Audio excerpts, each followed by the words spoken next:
What's up, everybody? It's your boy, the Italian Stallion, here for another episode of Rebels with a Cause. You know what time it is, baby. Wednesday night. It's time for that cause, because that cause don't stop when the clock hits zero. Got a lot to talk about tonight, guys. And, as you can see behind me, this Florida boy from the 305 is excited as hell. Yes, they're based in the 954 now in Sunrise, but they were originally 305 at the Miami Arena up until they got their new arena.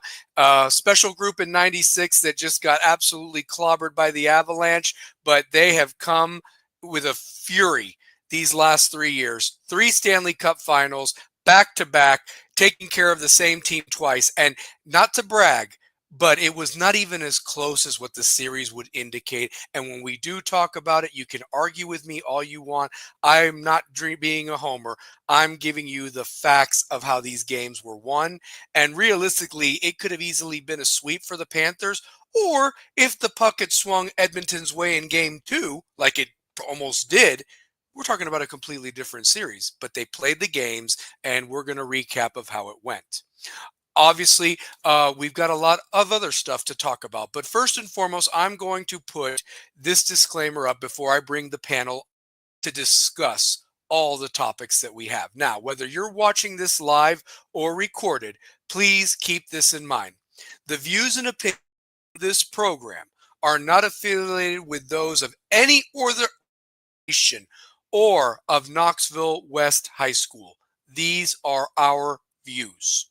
Okay? Rebels with a Cause crew. Myself, the Italian Stallion. Two-pair Tate, Brian Tate. The coach himself, Shane O'Mac, and our illustrious group of panelists led by Larry Frank Jr., Kerry Reeves, Corey Davison, Michael Lynn, Terry Maples, whoever wants to be on the show. These are our views. So just keep that in mind tonight, as we are going to cover a topic that has been very much talked about in regular media in Knoxville. If you don't live in this area, you'll be living under a rock if you don't know what we're talking about. So we'll get to that. Also, what I do want more than anything is this chat box tonight. Point out if we've inaccurately said something in air, but also voice your opinions. This is much your show as it is ours. But I will stress this. I will refrain from posting any comments in this chat that are disrespectful in any form to anyone on this show or a panelist that's a guest. Furthermore, what I will stress, and this is James talking, not the Stallion, I do not condone anything that has been accused. Evidence is probably there. But again, let's stick to the facts, and let's pray for the victims that are involved in this, well as where these kids who are on this football team go from here on out. I just want that to be known. So, again, I will be checking the comments, and we will go from there. Be respectful. And more importantly, let's have fun tonight with the topics we can talk about that are fun, and the ones that unfortunately are just part of the business. Want to also give some shouts out to King's Chamber, my gal Kim Castle over there on the Pike. Hit her up at that phone number. Get yourself, the works, a beard trim, a haircut. Enjoy a tasty beverage while you are getting the royal treatment over there at the Chamber. Hit her up. Let her know Rebels with a Cause sent you. Also, got to give a shout out to our guy, a class of 2003 grad, Mr. Alex Thatcher, and his Knoxville Coffee Company. They're off of Sutherland Avenue in the heart of Marble City. Also, got to give some love to Josh Fink or Corey over there at Razor Shop Barber Shop. They will take care of you over there. So let them know that Two-Pair Tate and Rebels with a Cause sent you their way. And also got to give some love to the Big Fact Sports Network. Follow them at 332 Studios, also on the YouTube channel. That being said, let me bring on my panel. Two-Pair Tate will be joining us here in about or so minutes. He said he had another engagement, but he will be on to discuss the topic, and we will talk about that topic. But first and foremost, I want to bring on my co-host. You know him as the stats guy himself, the coach, and more importantly, he is a terrific father. Hell, most of the panelists and people we have on here are fathers in their own way, honestly, and just a great influence on the youth of America. But that being said, show him the love and support. And I'm so happy for him because he's got a new job and they actually appreciate him, unlike the other one. So let's give it up, whether you're watching it live or recorded, for our coach himself, Mr. Shane O'Mac. How you doing, baby? Man, I'm doing good. Just got home from football camp. Carnes High School ran a good camp for our youth players this week. We're hitting a dead period starting Monday, so that's 2 week break for me to deep dive into the defensive side of the playbook since I'm coaching DBs this season, Nice. and I'm ready to roll. Ready for Well, July the other 7th to get here. well, and a current Vol, former Carnes grad alum, Yes. was in the house, Mr. Deshaun Bishop, and that was Yep. cool to see your boy picture. So Yeah, that this was is the awesome. second time Keegan's got to meet Deshaun. Deshaun's his favorite player, so it was huge for Keegan. The other day, they were kind of hitting at Keegan like, "Hey, he's shifty like Deshaun was. Your boy needs to bulk up, though." I was like, "Yeah, I know." So then Absolutely. You see Keegan standing next to Deshaun. There's about a foot difference in them, damn near 120-pound difference. But hey, Well, Keegan does look bigger than last year. You can tell he's now in middle, like seventh grade, as opposed to there, going into there, sixth there's grade. still So kids on the yeah, seventh grade team that are head and shoulders above Keegan right now. He's wanting to be. He still wants to stick at receiver. So I'm probably gonna move him to the slot this year instead of on the outside and see how he does across the middle. But absolutely. hopefully he can still cover at corner and do some safety work for me, depending on what I want to roll out there and if he earns his spot because I'm against Daddy Ball. Best player is gonna be out there on the field, but I'm gonna make sure my boy's working these next 2 weeks. That's awesome, man. That's awesome.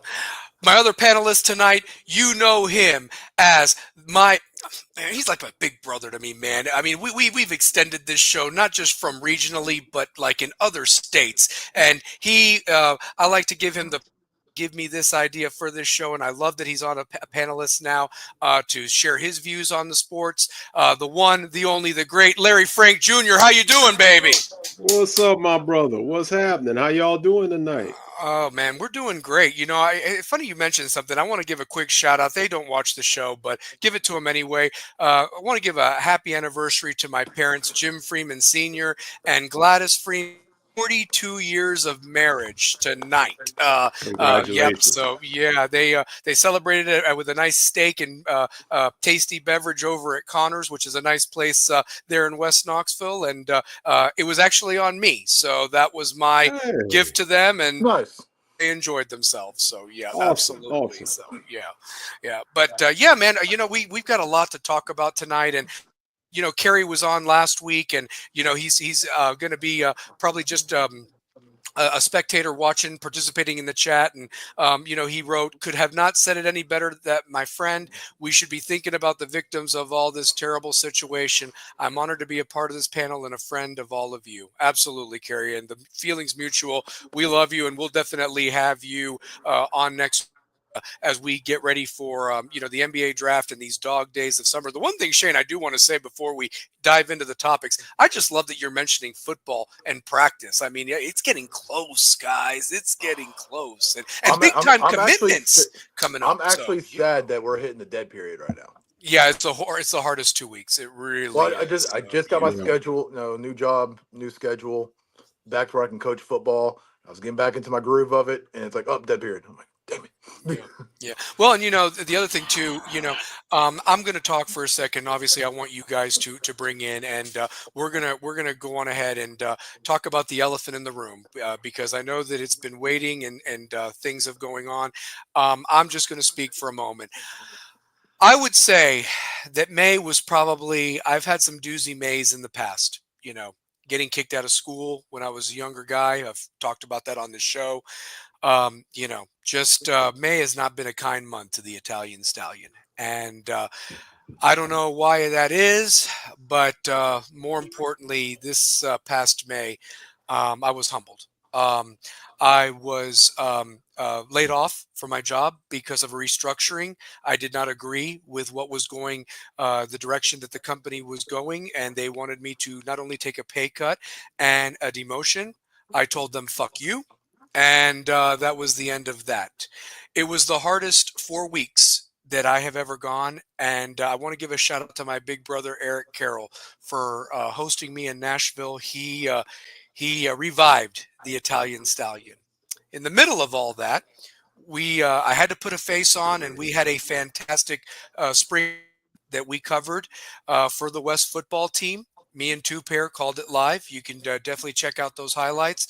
It was wonderful for me and Brian to collaborate in that way when we've been wanting to do it since we were, at West respectively. It was awesome that we collaborated in that way, not just for the actually call a game, and that was one off the bucket list I could check. In the middle of all that, the story broke very soon, a few hours later. I'm not going to mention the name. I'm just going to say that a West High assistant football coach and assistant basketball coach and teacher on staff was arrested after being placed on administrative leave for inappropriate conduct with current and past students. He obviously was arrested, arraigned, is out on bond, and he went before the judge this past Monday, and it's been tabled until late July, if I'm not mistaken, or I maybe believe early you're right. Yep. August. Yep. I think the 7th is his next one, or 14th, one of the two. Yes. Yeah. Correct. Furthermore, about 10 or so days, about a week later, another coach who will not be named was also arrested for a basically another inappropriate conduct with a student, and was also arrested. I believe he is also out on bond, and he will be going before the judge again in late July, if I'm not mistaken. That being said, in the midst of all this, while an investigation was being taken place, our head coach, Lamar Brown, was placed on administrative leave while they investigated. There was not much talked about after they placed him on leave. The story basically focused on the two assistant coaches. And to basically sum it up, yesterday, after emails and questions were being asked by the parents, by the players that were still going through summer workouts, a team that was still being held together by the assistant coaches, they wanted to know, who's our coach? Is he still our coach? And yesterday, the superintendent of Knox County Schools made the decision to not retain as head coach of West High School. As of right now, he will be placed, if he accepts a position, in a different school in Knox County, but he will not be allowed to coach for 2 years, pending his behavior and checks in with HR. Furthermore, it has been said that this decision was deemed because of almost like a Shane. Correct me if I'm wrong. Almost like insinuating lack of institutional control. Yeah, pretty much.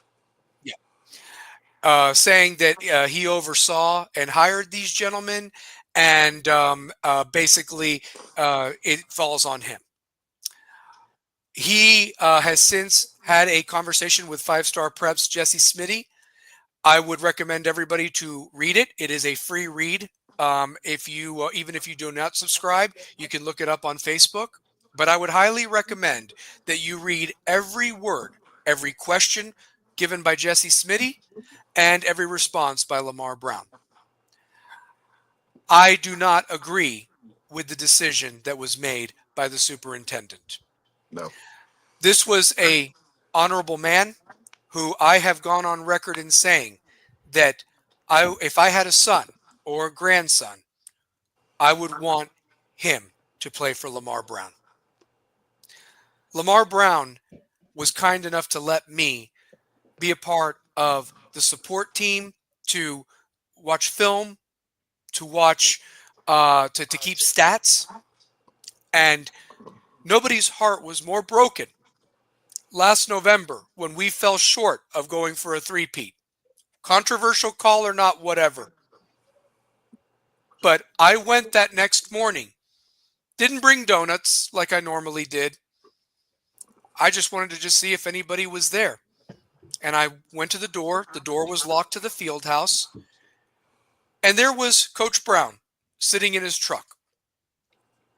And he said, James. And I said, hey. And I came, and anyway, got out of the truck and we talked. And, I had seen a man who lost that game that night before. And he took it just as hard, if not harder, than his own players, especially with the controversy, whether he was in or not. But I looked at Coach, we shared a hug, and he just said he wanted to sleep. He just wanted to rest. Been a long season, been a long, tumultuous, a lot of football played for West. In that 6 years, they were either in the quarterfinals, semifinals, or state championship, and it's a lot of football. It's a year-round thing. A lot of people don't understand the sacrifices these coaches make, and for not a lot of pay. And I say all that I looked at this man, hugged him, wished him a happy Thanksgiving because that was coming up, happy holidays, and if he needed anything to call me, and more than anything, he said, thank you, James. Appreciate all you've done. And I said, I appreciate you, Coach. And I said, and you know what? We'll be back next year. And he said, yes, sir. And the fact that all of this, especially with how that spring game was, yes, the team looked special. Still can be very special. I hope that every young man, all 147 players, stick with it and make sure to win this one for Coach. Whoever your head coach is, whether they keep the interim or bring one in, you win it for Coach Brown. The last thing that Coach Brown said to me that morning, that dreary, cold, rainy morning, the day after that loss, he said to me, I say Antoine was in, James. I said, he was, Coach. And that's how we parted. He got in his truck and left. I got in my vehicle and I left. This man had a community reach out for him. Philip Falmer's children, whose grandson is now committed to Tennessee, who's going to be the starting linebacker again this year. A lot of talent on this team. These boys didn't even feel like getting up for morning workouts. And we know the grind of those morning workouts. To quote AI, we talking about practice? But the fact is, they got up and didn't even feel like getting up because they didn't see Coach Brown there. This is all they've known. When they were going up through the ranks, and Shane backed me up, they knew they were going to be playing for Coach Brown. That's who they wanted to play for. And now you've taken that away from them. The excuses that you guys gave was unbelievable. Wouldn't even meet with the man and his lawyer face to face. He passed a polygraph with a score of 13 that was given, he paid for it, and was given by somebody that does this all the time. To military people, no less. I mean, 32 years and 3,000 polygraphs, Larry, just to let you know. 32 years, 3,000 polygraphs done. He said the average is between 3 and 6. Lamar scored a 13. He legitimately did not know what was going on. The fact that he was blamed for the hiring of the coaches when he himself even stated, how can I have hired somebody that was already on staff for years while I was up in Morristown? He can make recommendations for who he wants as assistants, but as you know, you got to pass background checks. You got to pass drug tests, That's why they do these things. I know for a fact, for Knox County Schools, you are background checked and fingerprinted. To even hired. Yes, before you even walk through the door for an interview. Absolutely. Yep. Absolutely. So how was he supposed to know? And like he said, he admitted that we have twice as many kids as other football teams. And we do. We have 147. That's why we're extending a field house to house them all. So the freshmen aren't in the soccer field house. In the other side of the football field is our old field house. Runs them all together. That's why we raise the money. That's why we put that together. And to basically say you have more discipline problems. Well, we've got twice as many kids. The other teams have 70 if they're lucky. I believe a rival school barely has 19, Shane, that will not be named at the moment because this isn't about them. 22. 22 kids, and they barely field a team. 15 are freshmen. Yeah. So there's that. And that's just because I know that through my connections in the coaching community. Yep. Carrie put, I didn't agree with the decision either. I know from experience being with KCS that I've seen a lot of good friends get treated badly, and this was the worst. Yes, it was. Was. I mean, why would you want to work for that organization? Honestly, little pay. Sure, you have to abide by the rules, but isn't that every company? I mean, Shane, you just started a new job. I'm sure you had to read the handbook and sign off on it. Yep. And guess what? If you screw up, they terminate you. I had to do the same thing. Larry, same with you. That is everywhere across the board. You got to watch what you say, what you do. It's not the slap in the wrist of detention anymore. Just not. But this man for 26 years did it by the book. And unfortunately, this happened. And now, topic number one, more than anything, is there's a coaching change for West football. At the moment, Baron Chandler is the interim coach, who's the defensive coordinator. I don't know who's sticking around on staff at this point. I would hope that Baron gets a fair shot at the job. I hope that how they conduct this coaching search is a fair and most appropriate way, because at the end of the day, this is still about the kids, and this is a sport. And for these kids that are rising seniors, this is their opportunity, their last one. And some people can say, well, it's just a stupid game. But not to them, it's not. Think about being 17 years old. This is about them. This is what they want more than anything. And you're waiting now to the dead period when people are going on vacation. People plan their vacations because of this. When you come back, you barely have 2 weeks to get ready for football camp. And then we're talking about on Friday nights leading up to the regular season, right, Shane? The infamous second quarter, as we like to talk about. Yes. So my point is that shame on you, Knox County, because if this was a vendetta against the West High School and that they win too much, okay, whatever.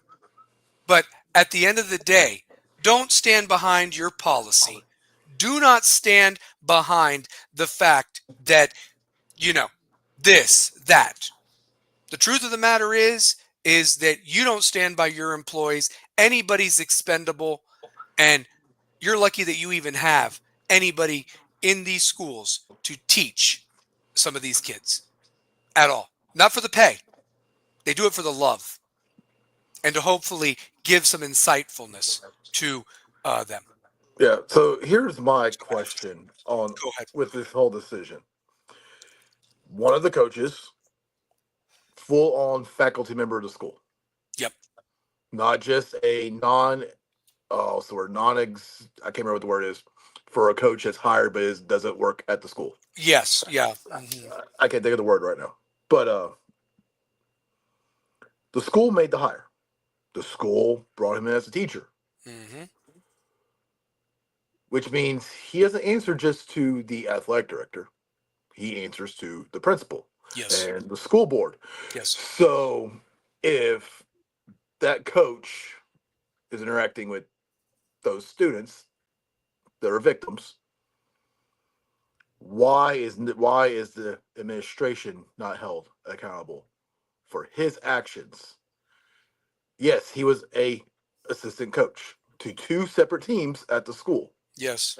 So why is the basketball coach not being charged with or being released? Because they didn't win a state championship. I hate to be But that way. you see, like Yeah, you're right. if he's an assistant for two separate teams, Yes, then accountability would fall on both. yes. But since he is a full time faculty member Mm-hmm. that the school recommended for hire, approved, this falls on the administration, not the head football coach. The Correct. head football coach is not in charge of what another coach does outside of their office hours. Mm-hmm. Mm-hmm. Yep. Just like our bosses are only responsible when we clock in, clock out, when we're in the building. Outside of that, we don't know. We have Yeah, no idea. We have no clue. You would like to give the benefit of the doubt yeah, that people know how to act accordingly and not break the law. And that's what has happened here. That's where I have an issue. Larry, I know that you're not a West alum and you're not from here, but you are a former football player. You are a father. You know, you're a grandfather, for goodness sakes. How do you feel about this topic? You know, whether it was like maybe even a coach at your school had this happen like this, and he did nothing wrong. Yeah, I'm taking everything in, and I read the article that you sent me, and I'm putting myself in a hypothetical situation with coaches down here, beloved coaches down here, and from the outside looking in, I have to say this sounds 100% personal because if the accused assistant coaches were there prior to the head coach, then the actions of those coaches is not on the head coach. It's almost like they're trying to equate this similarly to what happened with the Joe Paterno situation. Joe Paterno knew what Sandusky. Sandusky. Sandusky was doing. He Yeah. had he had knowledge of it, he had awareness of it, and he let it pass because the football program was thriving at the time. So if indeed Coach Brown knew what was happening and turned a blind eye, then that's a different story. However, if you don't know what's going on, to your point, you cannot, monitor what the other coaches are doing 24/7. And to Shane O'Mac's point, if the administration hired him, why is the administration not being held liable as well? Why is Coach Brown taking the fall? It's like if he's going to take the fall, then guess what? You need some other people in that administration at that school to take the fall as well. And if I'm Coach Brown, once the dust settles and my name is clear and I'm vindicated, I'm seeking legal action. And that might still happen. That might It still should happen. happen. It Yeah. should happen. Yeah, Yeah. yeah. But Knox County has it's been a travesty. horrible. Knox County has been horrible about who they've been putting in as superintendents over the past couple of years. Shane, say it one more time and please say that again because you took the words out of my mouth. Again, say that, please. Knox County's hires for superintendents have been bullshit. Pathetic. Atrocious. I've It's a watched revolving door. These superintendents we've had have not focused on kids at all. They've focused on personal agendas, and that is it. Hmm. The education system is garbage. My kids, who I got one still in school, two that are out. It's been complete shit show for years, Hmm. and I mean, how to word this? It was better back in our day, the way the schools were ran, and Hmm. it's gone downhill for at least the last decade. I would even argue to say that ever since 2008, it's been a turnstile and revolving Mm-hmm. door. Larry, to you, we are in the South. Whether you're in the Bayou or you're in the Appalachian Hills, we have had a revolving door of superintendents, and some of them were brought in from regions that don't understand how it is to learn here as Yeah, opposed to the Northeast. yeah, Just, I mean, and great if they can bring some funding and all that stuff, but do you really get to know what you have in this culture? You know, and it's changed since COVID. Yes, we have a lot of transplants that have come from California and from New York and, you know, have assimilated. I'm a transplant from Florida. Florida used to be the place that would come up, and now COVID changed some things. But it has not been, I mean, it's pretty sad that you've had that many superintendents. And I would almost love to just look up how many there have been since 2008, Shane, because I remember If my being, computer was working right now, I would pull it up oh, right now. absolutely. Yeah. But And I I mean, remember, shit, we had yeah, the one that had failed to become Knox County mayor, yep, and then next thing you know, it's like, oh, I'm the superintendent of schools. yeah, yeah. It wasn't about doing what's best for the kids and making sure they get proper education and schools are taken care of. It was like, oh, I was in their political thing so I could stay in politics, just keep my name Yeah. out there so I can make another run later down the line. They don't give a shit Larry, about the Shane, kids. I was at Channel 8 and I was in the school board meetings when they were deciding on a superintendent. They really wanted this person out of Georgia or something, if I'm not mistaken. They couldn't afford the person out of Georgia. So they settled for the guy out of Boston because he was from the Northeast and their school system. And who cares? Who cares? Is he taking the test for these kids? Does he have a program? You know, Shit, I mean, all they care about now is standardized testing so they get funding. that's They don't it. give a shit about Yeah. about these They don't kids. give a shit about nothing. I And I the flat truth. out told my daughters, you know, they're both out of high school now. The stuff that they've learned and what they have done in their 13 years of school compared to my 13 years through Knox County, I'm leaps and bounds more intelligent and was prepped for the real world. That's Yes. right. Yep. I think we all were. And you, That's Larry, have across the seen it. board. And Larry, you have seen it with your own children as they've gone through their schooling. You know what I mean? I can say this. We actually brought books home. Yeah. My youngest daughter graduated 4 years ago. My last child graduated 4 years ago, and I'm old school. She would come home, no books. I'm like, you don't have homework, you know? And I guess I'm telling my age. She's like, yeah, I got homework. I'm like, well, where's your books? Oh, I do it on the computer. I do it online. But she graduated with like a 3.2, 3.3 GPA.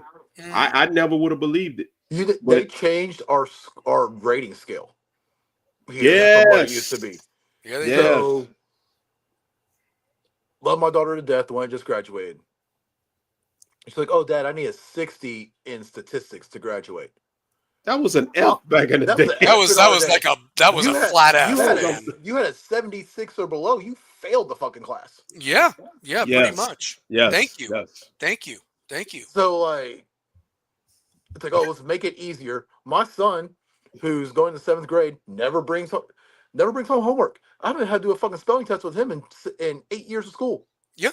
Yeah. Well, here, I'll go even a step further, guys, not to be political, but what about these articles that are being out about this, Chad GPT, this AI doing the stuff for them? Like, Yeah, Mm-hmm. oh, yeah. how do I sound smart? Put it in there. Put it in the chat. You know, hey, maybe Knox County, when they wrote this, had the AI write it for them or whatever like that, so they could make sure that they hit on the I wish I policies. got to watch the bullshit ass press conference Oh, he stuttered yesterday. and it looked like a complete idiot. So yeah, I mean, he Mm, did. mm, mm. What's funny is it comes the day after our community sent the mass email surge Oh, to the whole county. we sent it to Mayor Kane too, Larry. They wanted us to hit up school board members, county commission, city commission, Mayor Kane, anybody. Keep going, Shane. Wow. Yep, I mean, like it's just the county was trying to save face. They need somebody to be the fall guy. No, the fall guy is the two that fucked up. that's right. Yes. Excuse my language. I don't give a shit. These are my personal views. I'm a father of kids who are victims of shit. I've been open about that with what my children have gone through. I don't blame somebody else above them. I don't go blame. I'm not going to go into complete details, but for what happened to them, I don't blame somebody above them. I blame that person for their actions and what they Directly. did. No one else is held accountable for what somebody else does. Right. Correct. If I screw up, I'm held accountable. If you're in the seat, you take the heat. Simple Yeah. as That's that. it. That's it. That's it. You Like know? I was truly debating whether I stay in Knoxville and send my son to West because of Coach Brown. Yeah. Right. And the way everything is around this fucking county right now, I'm ready to leave. Who could blame you? Who could blame you? Wow. Honestly. With the shit that my kids have gone through, and then just the way everything is ran now around here. My family's been in Knoxville since Knoxville began, like 1700s, coming in with James White and all them, and William Blunt and John Sevier. Like my family's been here since day one, and I'm the last one. I'm like, fuck this, I'm out. I don't blame you. Because this place is not where I want to raise my kids anymore, and it's not because of what other people's actions. There's sick people in this fucking world. Mm-hmm. There Yeah. is. But I want my kids to get a proper education. I want my kids to understand accountability. And when you start passing the buck on, because this is a political game, is what this is. Mm-hmm. No, fuck that shit. Yeah. No, it's awful. It's awful. It's absolutely atrocious. And this man, you know, and if you don't know the man, how can you really talk about him? And one other thing, I know a lot of coaches around the area. I haven't met a single coach that has anything negative to say about Coach Brown. Not a 'Cause you single can't. one. Yep. 'Cause And you can't. like everyone we're all in complete shock.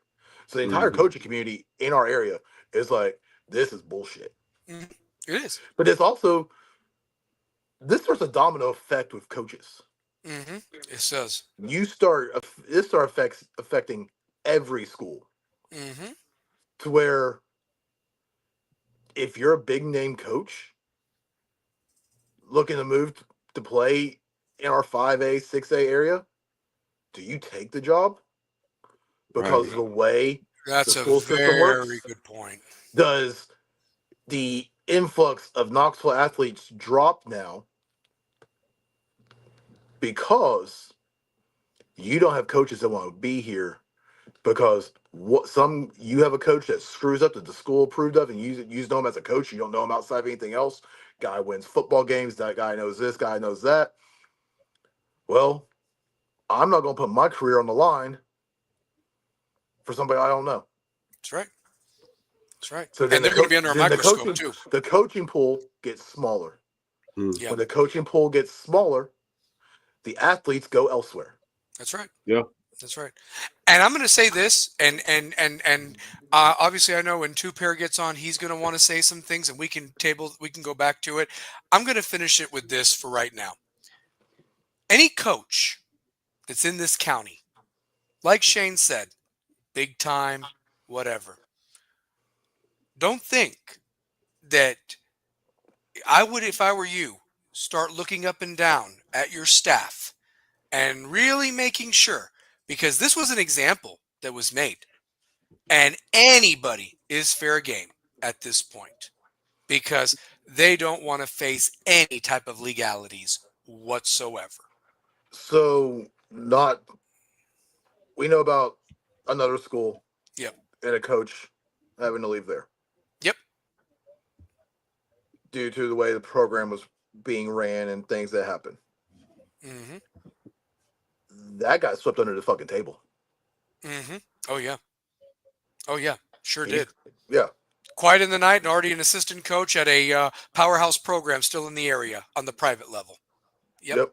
With a On the bunch private. of players coming in over there. Uh-huh. Yep. So my message is to the guys more than anything. West High School was established in 1951. It was one of the city schools over the old Knoxville City dump, no less. And even I think there was like a little private airport over there too. Nope, But that was the original home of my namesake that's still sitting at the school, McGee Tyson Airport. McGee Tyson Airport. My family donated the land from Bearden, Bearden area, but west, all the way over to Tyson Park. Hence, McGee Tyson Airport. Yep, there it is. So there's a history lesson for you guys. My And name is still in the front of that school. it is. It is. And so, truth be told, that school didn't have the most successful seasons in football those first few years. 94, that group with Mark Giles and everybody, led by Coach Wilson, lost to Eric Westmoreland in the semifinals in 94. Had another great year in 2010, lost in the semifinals. 2011, lost in the semifinals. 2013, lost in the finals. 2014 brought the first state championship to West High School.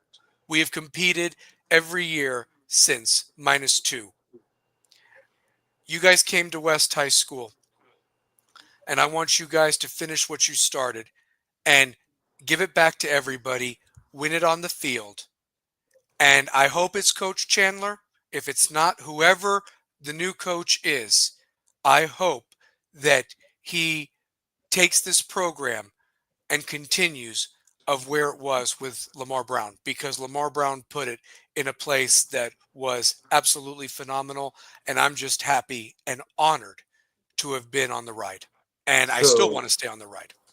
my message to the players. I actually heard this tonight from Deshaun Bishop while he was talking. So as we know, I'm at Carnes. My son goes to Carnes. Deshaun Bishop with the Carnes. But what he said struck with me tonight after everything that's gone on. You came to this program for a reason. Coaches come and go. You ball out, you put your faith in God, you stick with where you come from, you will make it to the next level. Deshaun was talking tonight about how his first 2 years at Carnes, they won 4 games in 2 years. Mm-hmm. And then he goes on to his junior and senior year and becomes is Mr. Football. Yep. Which is, for those who don't know, it's the equivalent of like winning the Heisman Trophy in our area. Mm-hmm. Yep. You stick the course, you trust the process. Iron sharpens iron, and adversity makes you stronger. Yep. This is the biggest adversity you're going to face as young adults right now. Mm-hmm. Don't bail in the program like you see other people doing around the area. No, one of your rival schools hardly has a team put together right now because everybody bailed because of a coaching change. You know how to play football. Coaches instilled that into you.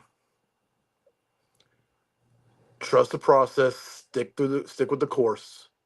Win this year for him. Mm-hmm.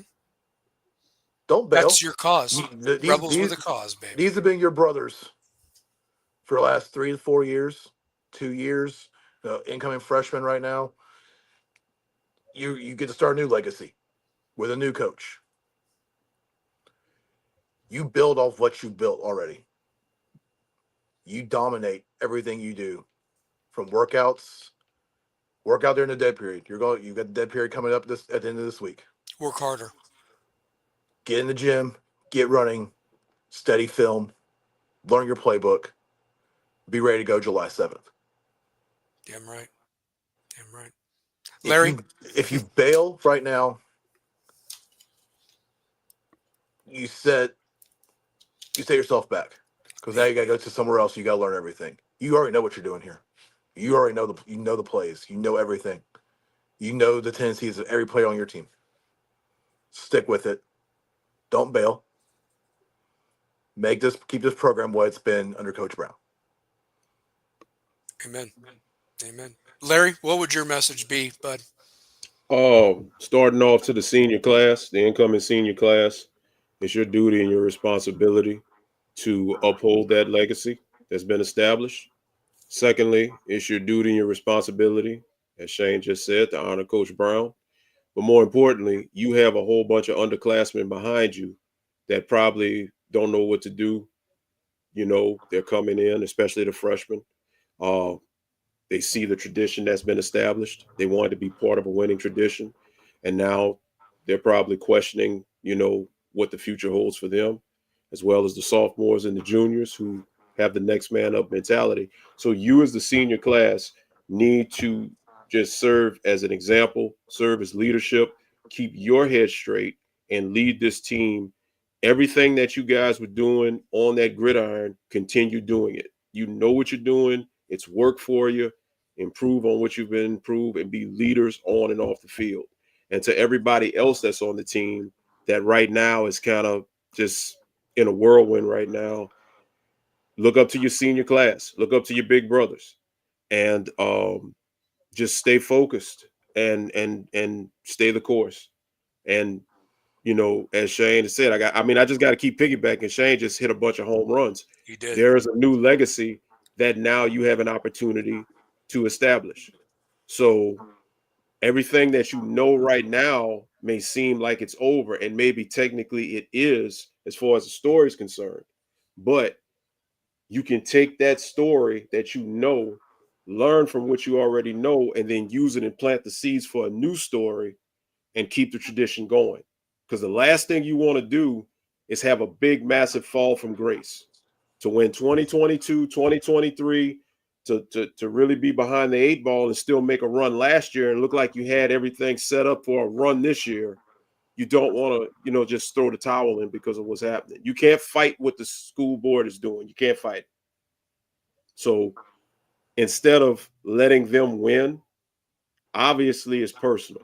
Okay, they have a problem with you guys winning. Okay, stick it to them. Go on the gridiron and go win another one. Band together. And whoever the coach is, the interim coach, new coach, band together and do it for Coach Brown and just keep it rolling. And one more thing, guys. One more thing. Shane, I'll let you finish up. One more thing. Just remember about this, guys. It's all about the W. You got a cause, and that cause don't stop, even when the clock hits 0. Shane, finish it. Last thing I was going to say, this is the end of a chapter, not the end of the story. Damn right. Damn right. Finish the story the way it's supposed to. You write the ending. Absolutely. Absolutely. Yeah. Moving on, guys, to a lighter subject. The NHL Stanley Cup wrapped up last night with the Florida Panthers. And listen, it was 4-2. But if you totaled up the goals and how the games went, Florida led in every game. Pretty much in the game 1, they actually had a lead and blew it. Edmonton won in overtime and took game 1. Then game 2, Florida has the lead, and with 15 seconds left, Edmonton sends it to overtime, and somehow Florida wins in double overtime just to take home ice back in Florida. Game 3, they run them out of the building, winning 3-0 at the end of the first period, only for Edmonton's coach to do a Hail Mary, change goalies. He's impenetrable. They come back and win in overtime, and it's 2-2. Edmonton's got all the advantages going back to Edmonton for Game 5, and Florida just came out Saturday night and kicked ass and won 5-2. And last night, yes, the final score was 5-1, but if you watched that game from start to finish, Edmonton, bless you, had no answers for the Panthers. Florida wrapped up this series. They were the better team, and it showed.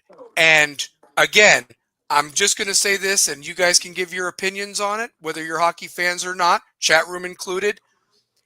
Connor McDavid might be the best player in the world, but the Panthers showed it takes a team to win the championship and the whole damn thing. Anybody can go. I guess Edmonton didn't have old milk cans out there, huh? Kate Flynn. I think the magic of Kate Flynn is gone at this point. They need some new cans, some new oil cans or what have you. So. Larry, let me ask you this from this standpoint. I know that you don't follow hockey, but you've seen a lot of great football players over the years that, they were dynamic and sometimes their legacy is defined that they didn't have many championships. Obviously, Jordan set the precedent, Tom Brady in football. But for as many guys that were like that, you also have your Dan Marinos that set a lot of records, but just were on bad teams that just couldn't get over that hump. That's right. He only had one chance at a Super Bowl, know, and he was going up against arguably the greatest at that time, Joe Montana and the 49ers. Right. You've got a guy like Connor McDavid who's still in his prime, But at one point, how many chances do you get? The Buffalo Bills had 4 with Jim Kelly, and they could never get over the hump. So sometimes you don't even get one chance, let alone, 2. But Right. where do you think this leaves the legacy of a star player like that, and that they lost to the same team 2 years in a row? One game less than last year. And he only scored 1 goal the entire series. And he doesn't have a championship. And he does not have a championship. No. Uh it puts him basically in that category similar to a Charles Barkley, a Dan Marino. You will always be known as a great player. And I think it's really tough and it's really hard when you're an all-time great and you don't have that ring to solidify. It's almost like that's the icing on the cake. You know, I look at guys like in the NBA. I look at like Patrick Ewing. I look at, Charles Barkley, Reggie Miller, Kevin Johnson. You're Carl talking Malone. about Carl Karl Malone's Malone, another one. Yep. Sean Kemp, Yep. you know, legendary guys who are going to be considered amongst the greats. And I mean, like I said, I don't watch hockey, but I'm pretty sure, from what you're saying, this dude will probably go down as a top 50 all-time player when he puts the stick down. Yep. But not having that championship to solidify that, I guess, all you can do is you either, keep going throughout your career and just give it the best that you can give, or you pull a LeBron and ring chase and go join a team. And because I mean, that's the era that we're in now. Nobody wants Nobody to, wants to stick through the process. they don't want to go through the process. They don't want to go through the maturation. They don't want to go through, having to claw up and earn it. They either want that instant gratification of winning it now, or they go to a team and get a ready-made championship. Just add water. Mm-hmm. Yeah. Look at Kerry's stat right there, bringing the heat tonight. Florida led for 255 minutes in this series. Edmonton led for only 33 minutes. There you Story go. of the series. There you go. Absolutely right. Absolutely right. And you had some overtimes in there too, as well. I mean, that's just nuts to me to think about, honestly. And it's true. It absolutely is true. Yeah. Um, Shane, let me ask you this. I Yeah. know that you predicted the Oilers in 6. I even was kind of afraid of, Edmonton. I just thought that they were a team on a mission. I really felt some parallels between that Spurs Heat series in 14 Yep. to this one. And it could have gone that way had, Edmonton won that game too, and they have a 2-0 lead going back to Florida. But instead, they lose in that double overtime. And my question, I guess, to you is this: is was it just the fact that Florida started getting in their heads? That was my other point the last time we were all together. Is could that be the story of the series? Does Edmonton start not to believe, like if Florida starts getting that mental edge on them at I that point? think I think they focus too much on Connor to get them their points and play his style of hockey. It almost reminds me of the way Tennessee was with Dalton Connect. Hmm. You sit back and look at what he can do, and you don't play team ball or team hockey in this sense. I mean, he's the best player in the league. You shut him down, there's somebody else. Hmm. That's And something interesting too. Florida has the experience. They've won back to back. I mean, they know how to do it. Yeah. And I think they're well coached. We talked about to be successful in certain sports, it starts at the top. Do you have an owner that spends their money correctly and isn't afraid to spend money? Scared money don't make money, right, Larry? Simple as that. That's That's right. number one. Number two, you have to have a general manager that knows what it takes to win and has a good relationship with your coach or manager, whatever. And more importantly, the players have to buy into the style. And it looks like that's what Florida has done. They have made correct acquisitions. They've kept the guys they've needed to free agency wise. They've made some guys and revived their careers, and they have fit in somehow. And it really is about the culture. You can hope your team does great, but if you don't have the culture, and this goes for any sport, you're not going to do shit. You're just Right. not going to do shit. You just can't. It's impossible in this day of age. And you may have the best player in the world, but like Kerry said, this guy's no Gretzky. Gretzky had 8 MVPs and 4 rings in the same amount of time that McDavid has no rings and no MVPs in 9 years.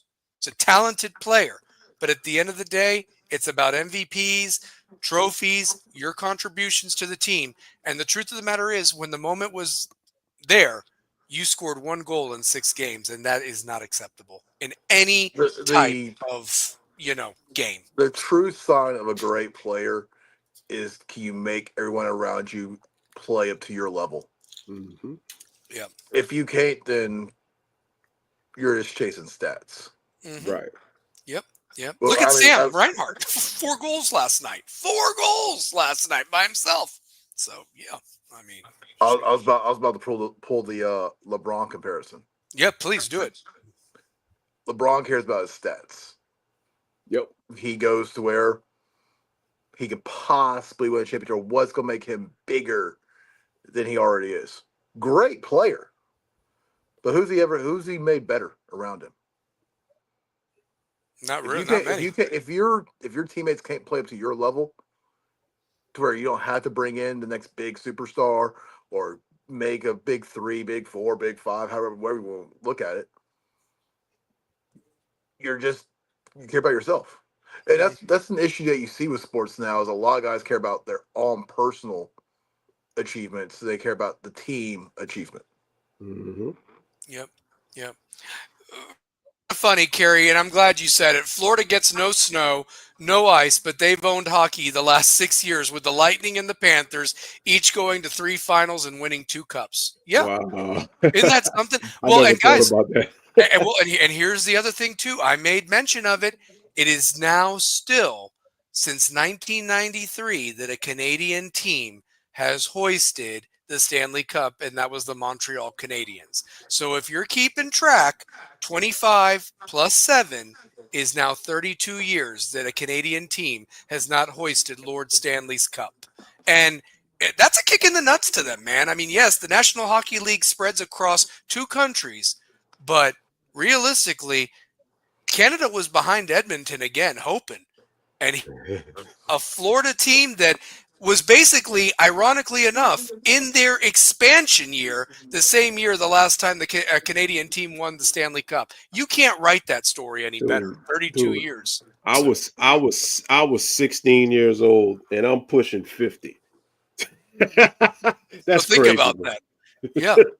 Yeah. So, I mean, but yeah, I mean, maybe next year, but I'm going to tell you this. If Florida, I'll say this much. I'm not saying that Florida will three-peat next year, because that's been hard. But in the day and age where we saw so many teams trying to another one in a row and fall short, my hat's off to Florida for getting it done. Despite losing people, adding people, the luck of staying injury free for the most part.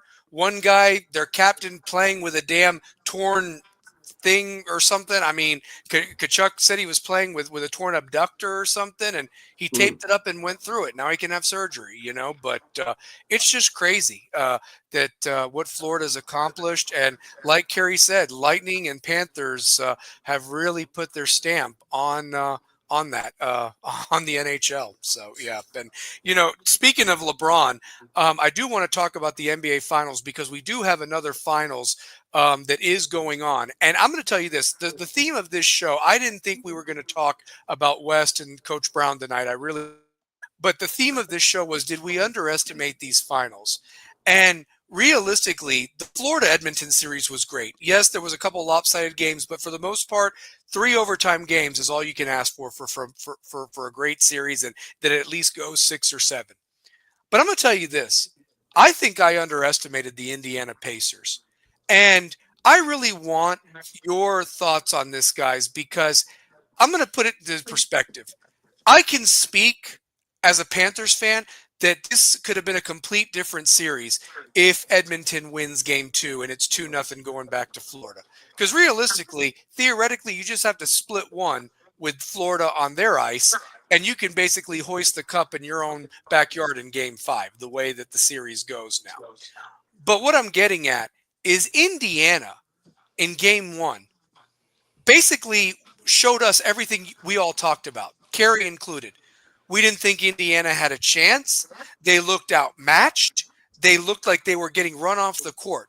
And then they do an improbable comeback to find a way to win. Okay, game 1 on a Halliburton shot. Doesn't matter what happens in game 2. OKC won it or what have you. But that's all Indiana had to do was to get the home. Game 3, they looked phenomenal. Run OKC off the court, really, realistically. And then something happened game 4, and I'm watching it with one of my good friends the other night. Indiana looks in control. They're going to be up 3-1 with an opportunity to go back to OKC. And then Chet Holmgren happens, and the final 10 minutes of the fourth quarter that I still don't know what the hell happened to Indiana. And OKC gets it 2-2 and takes home court back. And you knew what was going to happen in game 5. So now we're to game 6. Does Indiana even make this to go to a game 7? Or are the Thunder going to celebrate on Indiana's court? Indiana's done because I don't know if you guys saw. I just read Halliburton's out for Game 6. Oh, then it's over. It's a wrap. It's a wrap. And even if he played, it's He's still not over. Yeah, he's inconsistent. And he looked really bad the other night, guys. He looked hurt. He wasn't the same player that he was game 1. But my question to you guys, the Herculean performance by the 2 Thunder players that accumulated 70 points, that's hard to overcome enough. You don't even know what you're going to get from the other supporting cast that are great players all in their own right. But my question to you, Larry, and also to Shane, is are we even, what would this series have been had Indiana gone 3-1 going into game 5 at this point? I mean, because they were there 10 minutes away. I mean, I know that's an eternity, but crap, you would think that, I'm trying to think of it in the regards of what we just found out with Halliburton's injury, because I think with Halliburton getting hurt, Indiana doesn't really have a chance anyway. But if they would have been up 3-1 and Halliburton doesn't get hurt, it's pretty hard to come back from down 3-1. I don't care who you are. Yeah. Yeah. And the Thunder are young too. I mean, they're kind of a young team still. They're a young squad. They're inconsistent. I mean, LeBron did it, but hell, it was LeBron. So you had Kyrie and a good cast of characters around you. Yeah, I don't think when they both go for 40. So yeah. Oh yeah, that's what I'm saying. I mean, to overcome that, I mean, geez, So and Kyrie, in my opinion, was the true MVP of that series. But they had to give it to LeBron because if Kyrie don't show up, they don't come back. That, and keep in mind, Draymond gets suspended, so that was huge too. But no, back to this series. If Indiana's up 3-1 and Halliburton is not hurt, does not get hurt, OKC probably wins game 5, but once again, when that series goes back to Indiana, it's over with a healthy Halliburton. Can I ask you guys your opinion on this? By the way, I want to talk about game 4 because you know what I think that's going to be the legacy of this series is that game 4. The fact that it could have gone one way. And Larry, I agree with you. Even if Halliburton, you know what you're going to get if that happened? It would be another team that came back from a 3-1 deficit, and you would just add to that lore. You know what I mean? Like OKC would come back because Halliburton got hurt. Right. Here's my point, and you can back me up on this one too. The game 4 is going to be known as the pivotal point of this series, number 1. Either way, because you're looking at a difference of 4-2 to 4-3, or maybe 4-2 for the Pacers. But my point is game 4 is also known as the damn game that Stephen A. Smith was so uninterested in it. He's playing damn tear on his cell phone. Yeah. I mean, if his damn precious Knicks were playing, I guarantee he wouldn't be on his damn cell phone playing solitaire. If the Heat were playing and he was down in South Beach of Miami, LeBron or no LeBron, I guarantee his ass wouldn't have been on that damn phone. or in Golden State or Los Angeles or wherever. And He just hated he being in was Indiana. unapologetic about it because Oh, on his podcast or whatever, he goes on to say, so everybody has a problem with me playing on my phone. Yeah, I was playing on my phone. Kiss my ass. Like you just, dude, you make $100 million. You're paid to cover sports, and you ain't paying attention to the fucking game. yeah, yeah. I mean, can I ask you guys this? No, be honest with me. That Final Four, we agreed, was probably one of the best Final Fours we've seen in a long, long time or whatever. Do you think Barkley, the Jet, were on their damn phone watching, Florida come back against Auburn or Houston against Duke? I mean, I just would not see it. I mean, I don't think that would be happening with those guys. I mean, it was just, oh, No, I saw a thing the other day where we don't have sports commentators anymore. you don't. We have guys who care about their own personal egos Yes. and pushing their personal agendas 24/7 in sports. Give me the Van Pelts, give me Stu Scott, give me those guys again that made me want to watch sports and listen to what they had to say. I don't give a shit about how you personally feel. You're being paid $100 million and you're sitting there on your damn phone. You can't tell me anything about a game that I can't already find out myself. Right. and he gets paid millions of dollars. I mean, guys, he's like the highest paid person at ESPN now, if I'm not mistaken. Over 100 million. Can you imagine? So yeah.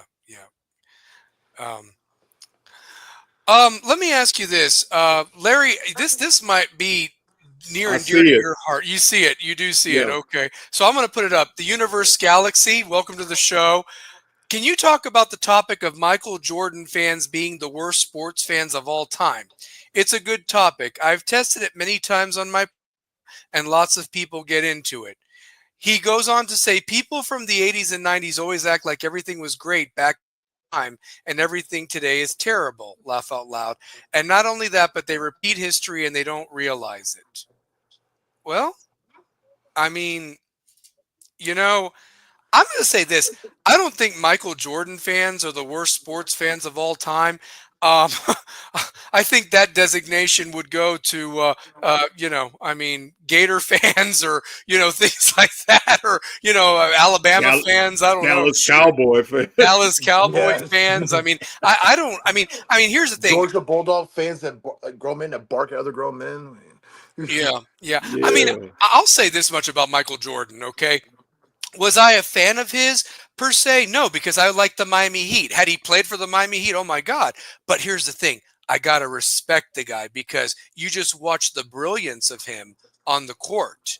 And I just like that killer instinct of him that he was so damn competitive. He hated to lose card games or gambling in general. And the fact that he went on the dream team so he could scout the competition and kick their ass even worse or whatever and learn their secrets. That's a killer. That's what's missing today. I'm not trying to say one era is better than the other, but I like that killer mentality, that dog in him. That's what I like more than anything.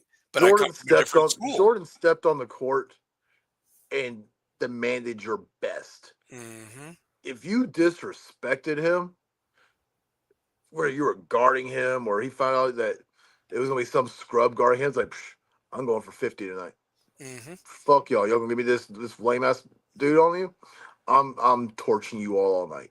Mm-hmm. He demanded perfection from his teammates. Mm-hmm. Yep. The closest thing we've had to that killer instinct is Kobe. Yeah. The Black Mamba. And Kobe studied every move Jordan had. And when Jordan talks about who was the closest to him, he says it's Kobe because Kobe stole all of his moves and perfected them. Kobe demanded greatness. There was nothing more important to him than basketball. Kobe's probably a bigger killer than Jordan was because there was no outside distraction. Kobe lived, eat, and breathed basketball and perfection. Yeah. This modern era, you don't see it. You don't see defense play. How many games do we see where these type of points where it's 120 points a game? There ain't no defense. Jordan played in a better era. You drive the paint, your ass is getting knocked out. I think to carry on of what the last show that we had was the fact that you didn't have guys sitting out or managing minutes Time or whatever management like or that. load I management. mean, Load management. load management minutes. I mean, that's the one thing. And maybe we're from a different era. That's fine. Everybody's entitled to their opinion. This universe galaxy, everything you guys are saying has lots of problems, and only a Michael Jordan fan would say all these things. Michael Jordan fans have these takes partly because they are influenced by the media. Can I respond I'm to not that? influenced by What the nobody. You go for it. You're the resident Bulls fan. Go for it. So I'm a yeah. lifelong Chicago Bulls fan that lived in New Orleans, Louisiana. I yeah, became a Bulls fan because of Michael Jordan. Now, first of all, could you put that comment back up real sure, quick? be glad to. Yeah, All right. absolutely. It says Michael Jordan fans have these takes partly because they are influenced by the media.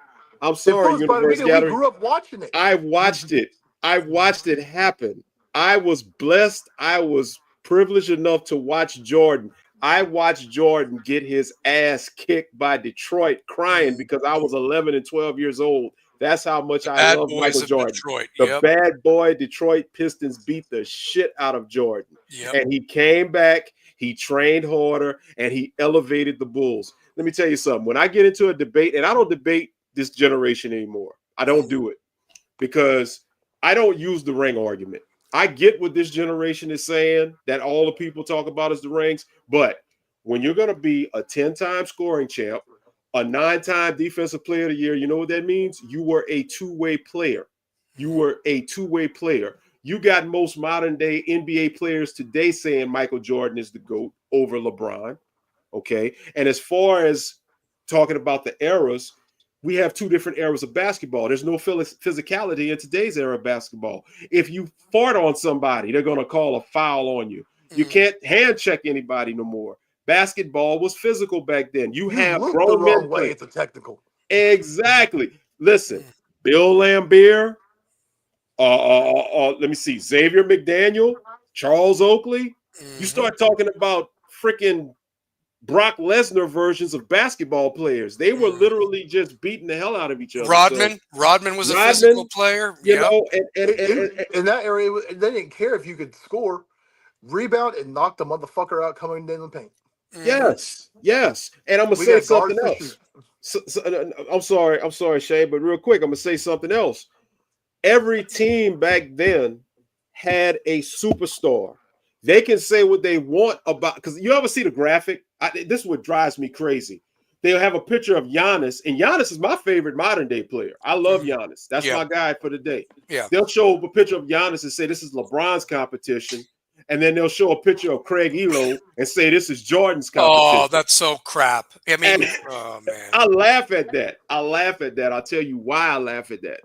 Because every team, you had superstars, you had studs on just about every team back then. And you had a good cast of role players that made every team better. That's why the NBA was more competitive. That's why we actually watched the playoffs from round one all the way through the finals back in the day. I don't watch the first couple of rounds of NBA playoffs Because because it's 9 times out of 10, predictable. you got a team that's under 500. LeBron, you know why LeBron got all them first round victories? Go check his record. Pretty much what I think he played, his career opponent percentage or whatever was under 500 for first round. And then they're going to come at you talking about, well, if Jordan didn't have Scottie Pippen, he couldn't get out of the first round. I'm sorry. This is a participation trophy mindset. I want a championship. I don't give a damn about the first round. So what if LeBron is undefeated in the first round? So what? I want to get to the NBA finals. And I don't use the ring argument, but 6 championships, 6-0, has a lot more ring to it, no pun intended, than 4 and 6. Yep, It does. And he didn't pick the let's go back. players. Let's go back to '96. Was what, the 50th year of the NBA? Yeah, I believe so. Yes. And then Yes. just a few years ago, we had the 75th anniversary.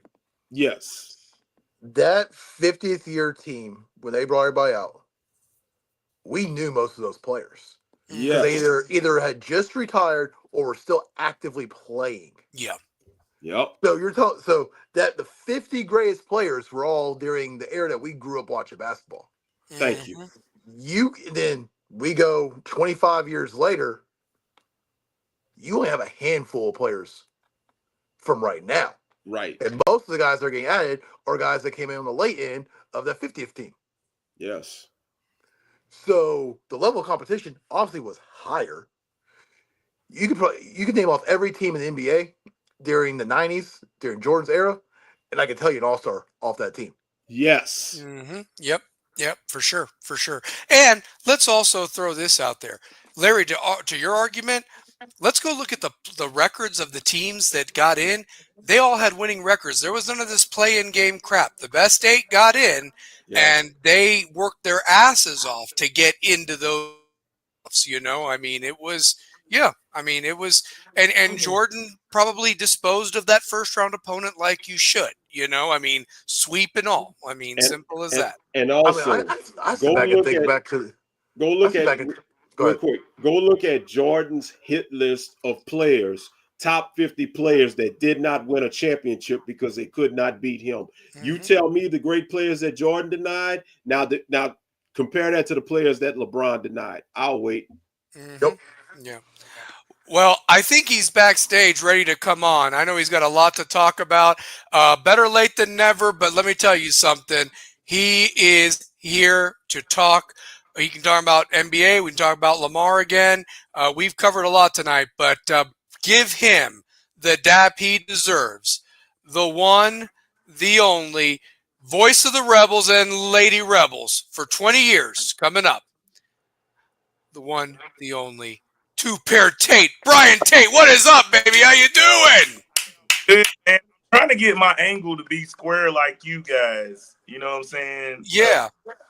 I'm digging the background, Larry. You know what I'm saying? I'm digging the background. Shout out to Shane, James. We got a lot to talk about. I heard you guys talking NBA, and there are a few things that can happen tomorrow. Just looking at it from watching a lot of NBA basketball over the course of, the 30 some odd years that I've been watching the game, you can either be the scapegoat or you can be the hero. Mm-hmm.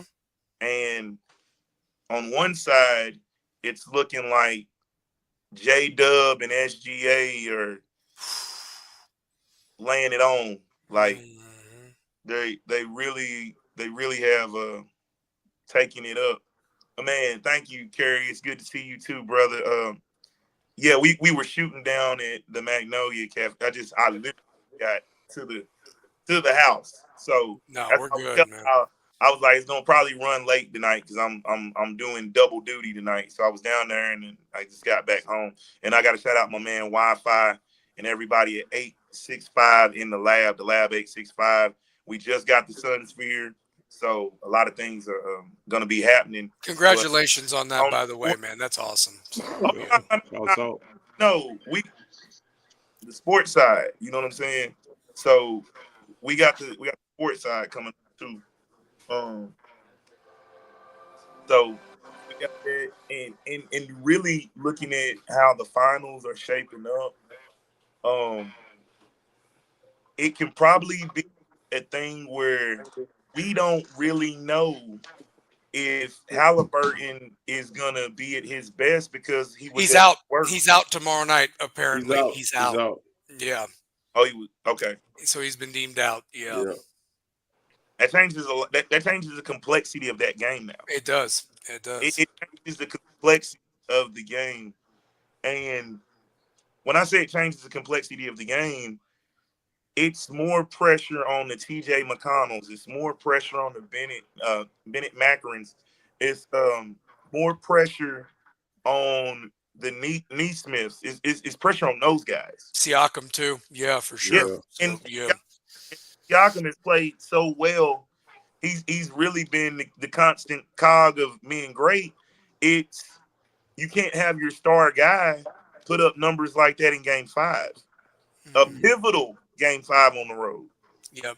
Coming off of a game you blew. I mean, you were up with 10 minutes left in the fourth quarter. Stephen A was playing solitaire, but we were watching. So, I mean, goodness gracious, And man. and and and, and Steve Smith's in so much hot water with every Memphis publicists or any. Shout out to my man Doc Holliday for what he said on Twitter this week. This is what I want people to understand about Stephen A. Understand about what we do. Stephen A. is paid to have an opinion. Mm-hmm. Paid to have an opinion.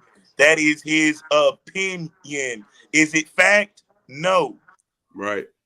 It's not fact. That's like when you listen to our show, the views and opinions of this program are not affiliated with those of any other organization or of Knoxville West High School. These are our views.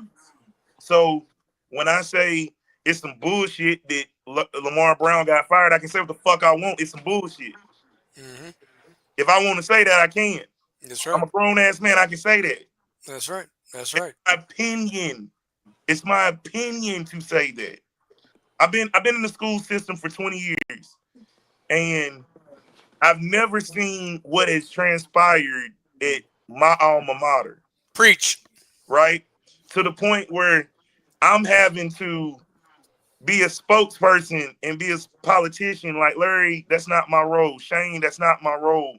James, that's not my role. I'm literally a guy that graduated from a school, went to another school, and yeah, I wanted to go to Florida State, but I went to Tennessee. I went to Pellissippi State.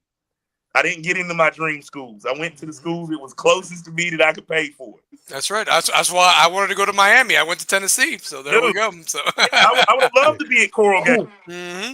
So, I would have loved to be with Philip Buchanan. I would have loved to be with Mike Rumpf. You know what I'm saying? Those guys, because as much as a Florida State fan I am, I love Miami. my family reunion is in North Dade. Here you go. So I'm kind of like a Seminole Cane. Yeah. But I just thought about something that there's a school that I dislike, and it's that school in Gainesville. Mm-hmm. I don't even say that school's name. but not to get off topic, I just think. And we've spoken, so preach. We've spoken about Lamar. Even Larry weighed in. The floor is yours, my brother. Yeah. That's why this is up. You talk. So yeah. Oh, I liked what you did there. You talk, Larry. Mm-hmm, I did. Nice. Shout out Friday night. Nice. So, yep. Nice. 8:00. Nice. But you know what I want to say to just the parents. I don't want you to lose sight into why your kids come to West High School. Like I don't ever want kids to lose sight why they go to this school, because you look at a guy like J.P. Peace, who's headed to the University of Tennessee, and now everything that this young man does is going to be watched under a different microscope because of the transgressions of other individuals. Yes.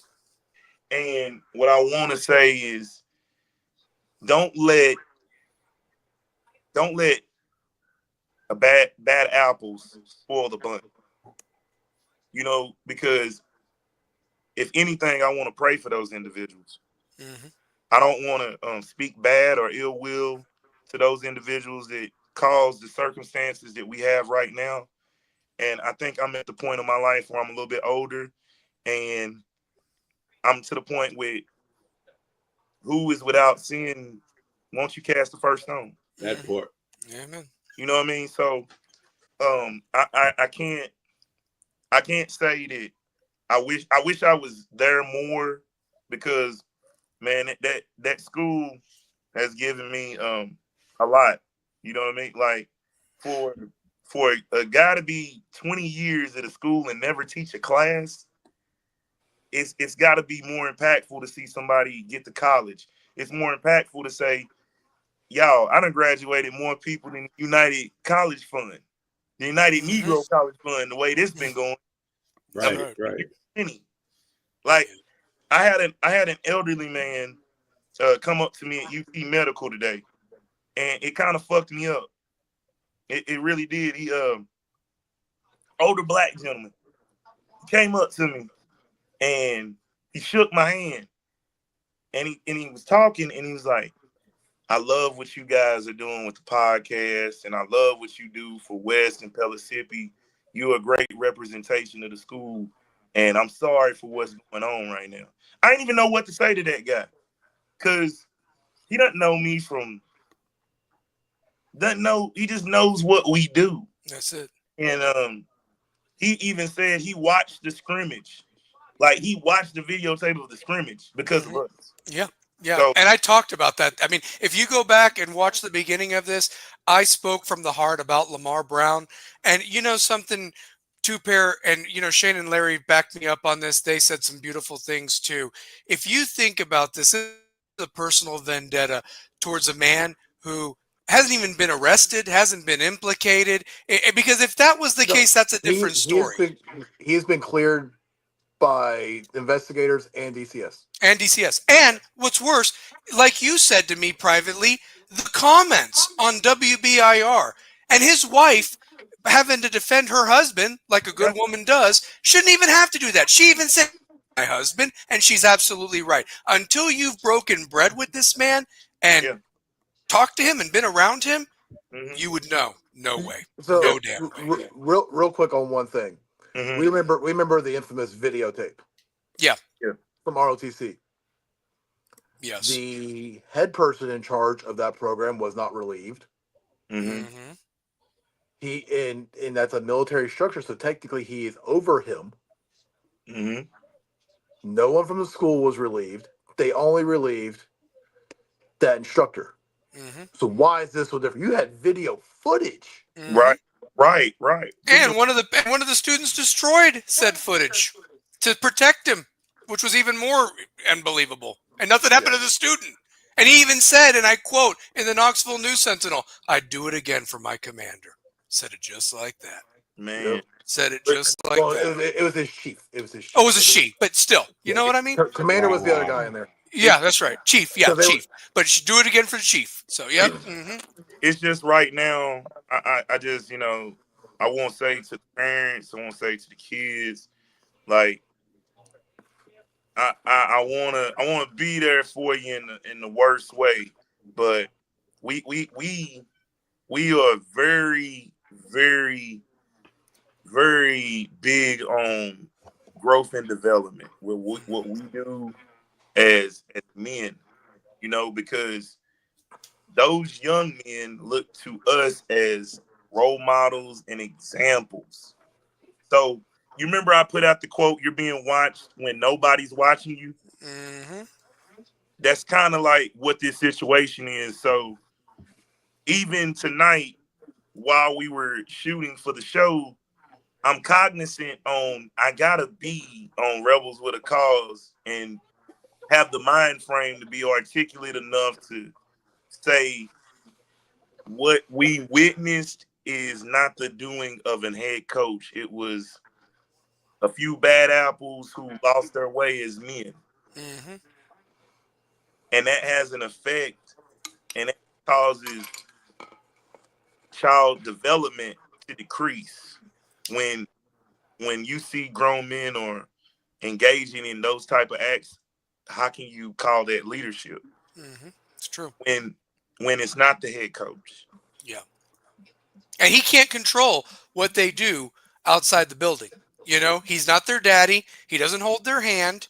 And truth be told, Two-Pair, when I started the show, Shane and me both talked about our new jobs, our new endeavors.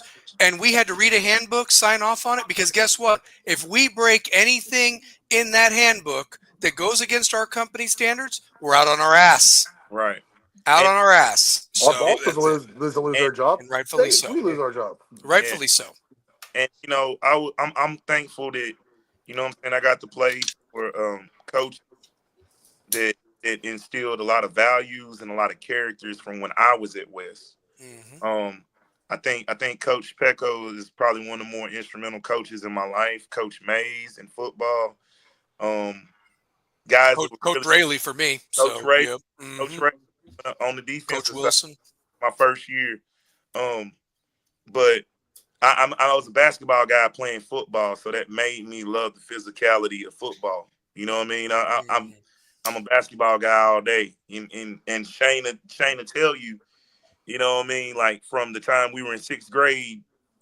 Yeah, I love football. I love football, but the main reason why I wanted to go to West was to play basketball. Mm-hmm. It just so happened that I was a basketball player playing football. Mm-hmm. Yep, I was the And, complete opposite. I was a football player playing basketball. right. Yeah. But quick as hell. Yep. Quick ass white boy. It could jump out the roof. Quick, hey, Hey guys, I was playing the wrong football, to be honest with you. I should have been playing the FUTBOL, but instead my 5'8" small ass was throwing his head around, getting concussions like a Scud missile. Simple Yeah, as that. So, I was grabbing rim. I mean, BT can account for this in 8th grade. that 6th grade, leaping ability. So 6th yeah. grade grabbing rim. 6th grade, he's touching the ceiling in the health. The old health hallway at BMS has at least his fingerprints on there from 1997 that have not came down. Yeah. Sixth Yeah. grade, Got to do a sixth grade. DNA test next week. 6th grade, I was touching the orange box. No, 6th grade, I was touching that foam piece on the bottom of the backboard. 7th grade, I was touching the orange box. 8th grade, I was grabbing rim. High school, I could dunk. Oh That's yeah, awesome. That's awesome. but you know, I want to the coaches that we had, they just instilled values. They instilled, like for Coach Pecco, he actually helped me. He helped me find God in another way, like Fellowship of Christian Athletes. Oh, great. I was big in the FCA, Mm-hmm. and through that, that's kind of the way I kind of run what we do, and the mentoring of young guys. Like when you get parents that come up to you and say, "Thank you for impacting my child's life," and then I got to answer questions from rival schools about, "Hey man, what the hell going on at your school?" Yeah. And Right. you know what I mean? I got buddies. I got buddies down in Florida asking me At that. some point. That's hard to do, to answer. Man, I had to answer like 15 questions like that while we're shooting a show tonight. I'm like, man, I'm on. This is gonna be my whole summer. It's talking about 2 things that went wrong that made a 3rd thing go wrong. Mm-hmm. Can I throw this out there Yeah, real quick? And Larry, you'd appreciate this story. Here I'm out of work or what have you. And it's not the people that I want to give a shout out to Troy Smith and some other guys that checked up on me and said, "Hey, send me your resume. I'll see if I got any contacts to get you hired." I'm working for a badass company now. I'm fucking fine. So this to my old company. But truth be told, there were people that were not that were more concerned wanting to know the gossip of what was Mm-hmm. going on at West than to give a shit about me. And guess what? Those people have been promptly de-Facebooked and Yep. out of my fucking life. Yep. Yeah. Because if you don't give a damn about me and you care more about gossip, and I don't even know anything that was going on, that was the best part about it. But you can't Right. even check up on me, fuck you and the horse you rode in on. Simple as that. And, So, yeah. and the thing is, like, we generated a podcast to kind of give the adult perspective of the game and give the kids media training on this is what they're going to talk about if we lose. This is what they're going to talk about if you win. And when those kids understood that these past 2 years, you saw a difference in the way they carried themselves through those hallways. Right. Because we can be out and we see any of those players, they're wanting to get on the show. Are they gonna talk about me on this weekend? They're gonna talk about the Superior County game. They're gonna talk about the Halls game. Like I've got a better relationship with guys like Riley Manning that I didn't even know. I didn't even know the kid before the show. Yep. And that's one of my favorite players. Yep. No, we've bonded with these kids, both football and basketball. And, I'm just saying that I want them to stay the course. They can give the biggest FU to and settle it on the field. They can't take you on the field if you're better than the others. Honestly, simple as that. Really? They can't. And I want to I talked to Antoine Burdine last night. And the funny thing is he's getting ready to go to Charleston? Yeah, Charleston down there. Yeah. Mm-hmm. So he's getting ready to leave out for Charleston. And I just really want to say that kid is going to be one top-notch player, and he ain't going to be at Charleston for long. No. And he won't be there. He will be on a D1 team. Pretty. And to Wyatt DeRoche and Pork Chop going to Maryville, and James Mills going the JUCO route. I mean, I want them to ball the hell out, honestly. Yeah.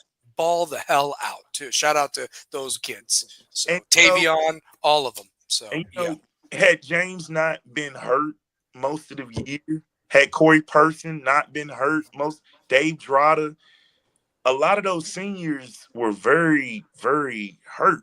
Like, they couldn't go. Yep. And yet we still almost got there. We almost did with all that. So. Almost got there with all that. And I just want people to this is a reminder that those kids they still have a season ahead of them. And we're gonna be with them every step of the way. It's gonna be some ups, some downs, some highs, some lows. But one thing we gotta do is remember the character what got us in the door. That's right. That's right. And we're West till we, Larry, you're an honorable rebel with a cause, we know that and so forth. But no, we're rebels with a cause. They've got a cause more so now than ever. And that's to win, to quote one of my, whether you like baseball or not, I love the original Major League movie. And I love it when Tom Berenger looks at everybody and says, well, there's only one thing to do. Win the whole fucking thing. Win the whole fucking thing. Just like that. That's it. Yeah. That's right. That's it. Let the refs try to take it from you again. But kick their ass. You stay disciplined, kick their ass.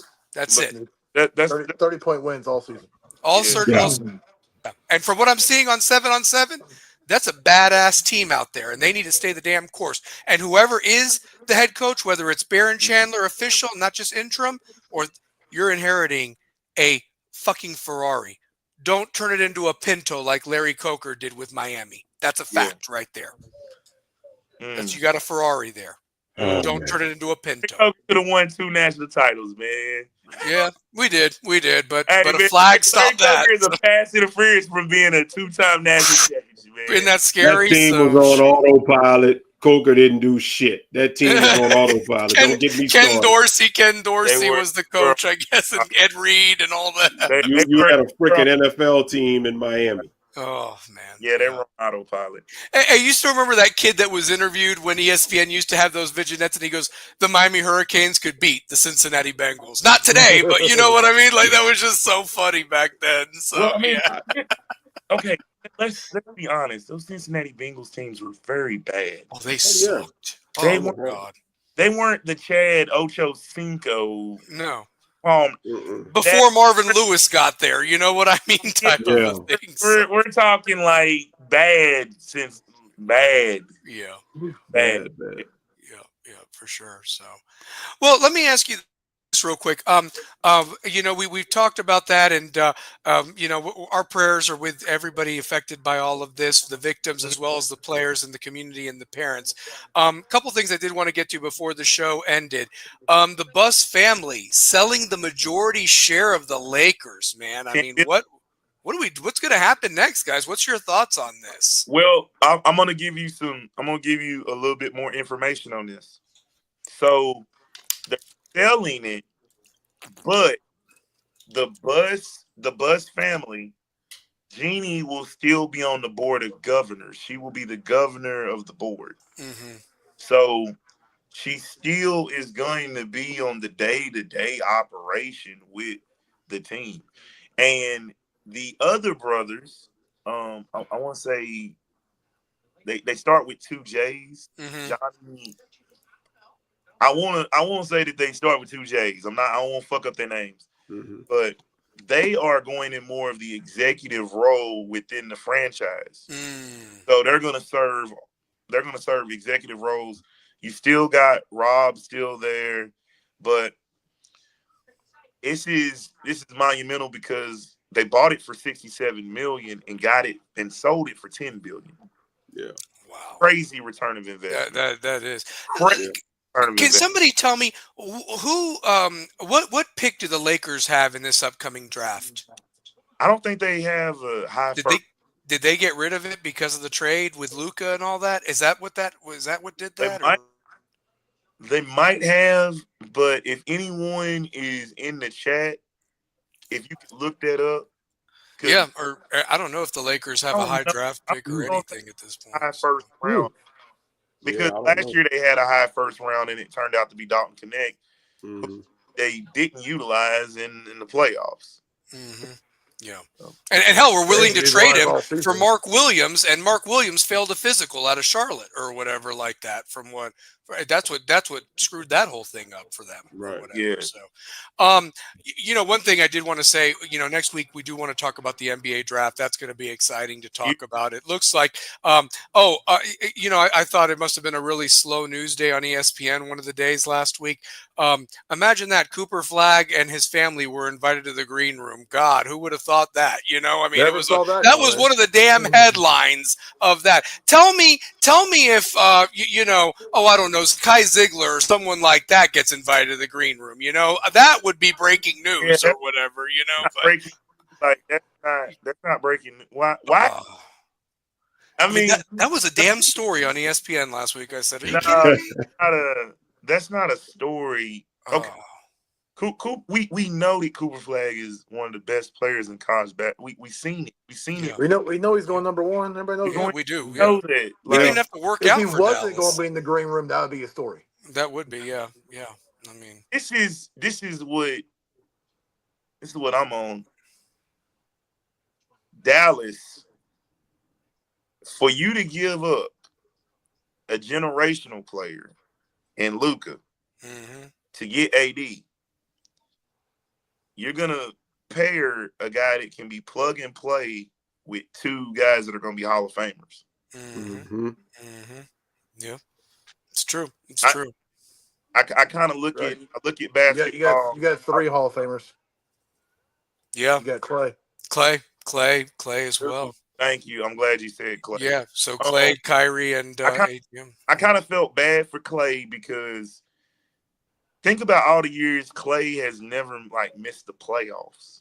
Right. Yeah. And you go to a situation, you're out of your comfortability. You know what I'm saying? You got it. And you go to Dallas and you're not playing. You're not. And Kyrie suffers probably one of the most devastating injuries. And what I think is just interesting about him? The brother made 2 free throws with a torn ACL. I know you're just standing there, but I'd be down on the ground. Are you kidding me? And he made 2 free throws. You know what that is? It's called Mamba mentality. Remember Kobe with the ruptured Achilles? Ruptured Achilles. Oh, yeah. Damn. That's I miss that guy. I miss that guy so much, Kobe. Oh my God. I've grown to. I used to get mad at Kobe because I used to think, dude, you playing with Shaquille O'Neal. Why are you shooting the ball this much at the time? And to watch that over and over again is like, yeah, that was 1A, 1B. Any night it could have been one of those nights. Kobe, one of the greatest that I've seen do it. Is he in my top 10? Yeah. But he's the second best shooting guard I've ever seen. Could you imagine if Kobe and Shaq actually liked each other? Could you imagine that? They probably would have won 6 the Bulls, to be honest with you. You had 2 egos. You had 2 egos and 2 alpha males that they were going at it. They liked each other. It was Shaq knew how to push the buttons to get the media to talk about it. Yeah. Think about it. They didn't have any. Yeah, they may have had some spats, but teammates are gonna disagree with. We disagree with stuff. In the chat, we weren't gonna talk about this shit forever. And then things changed. Yeah. To ahead.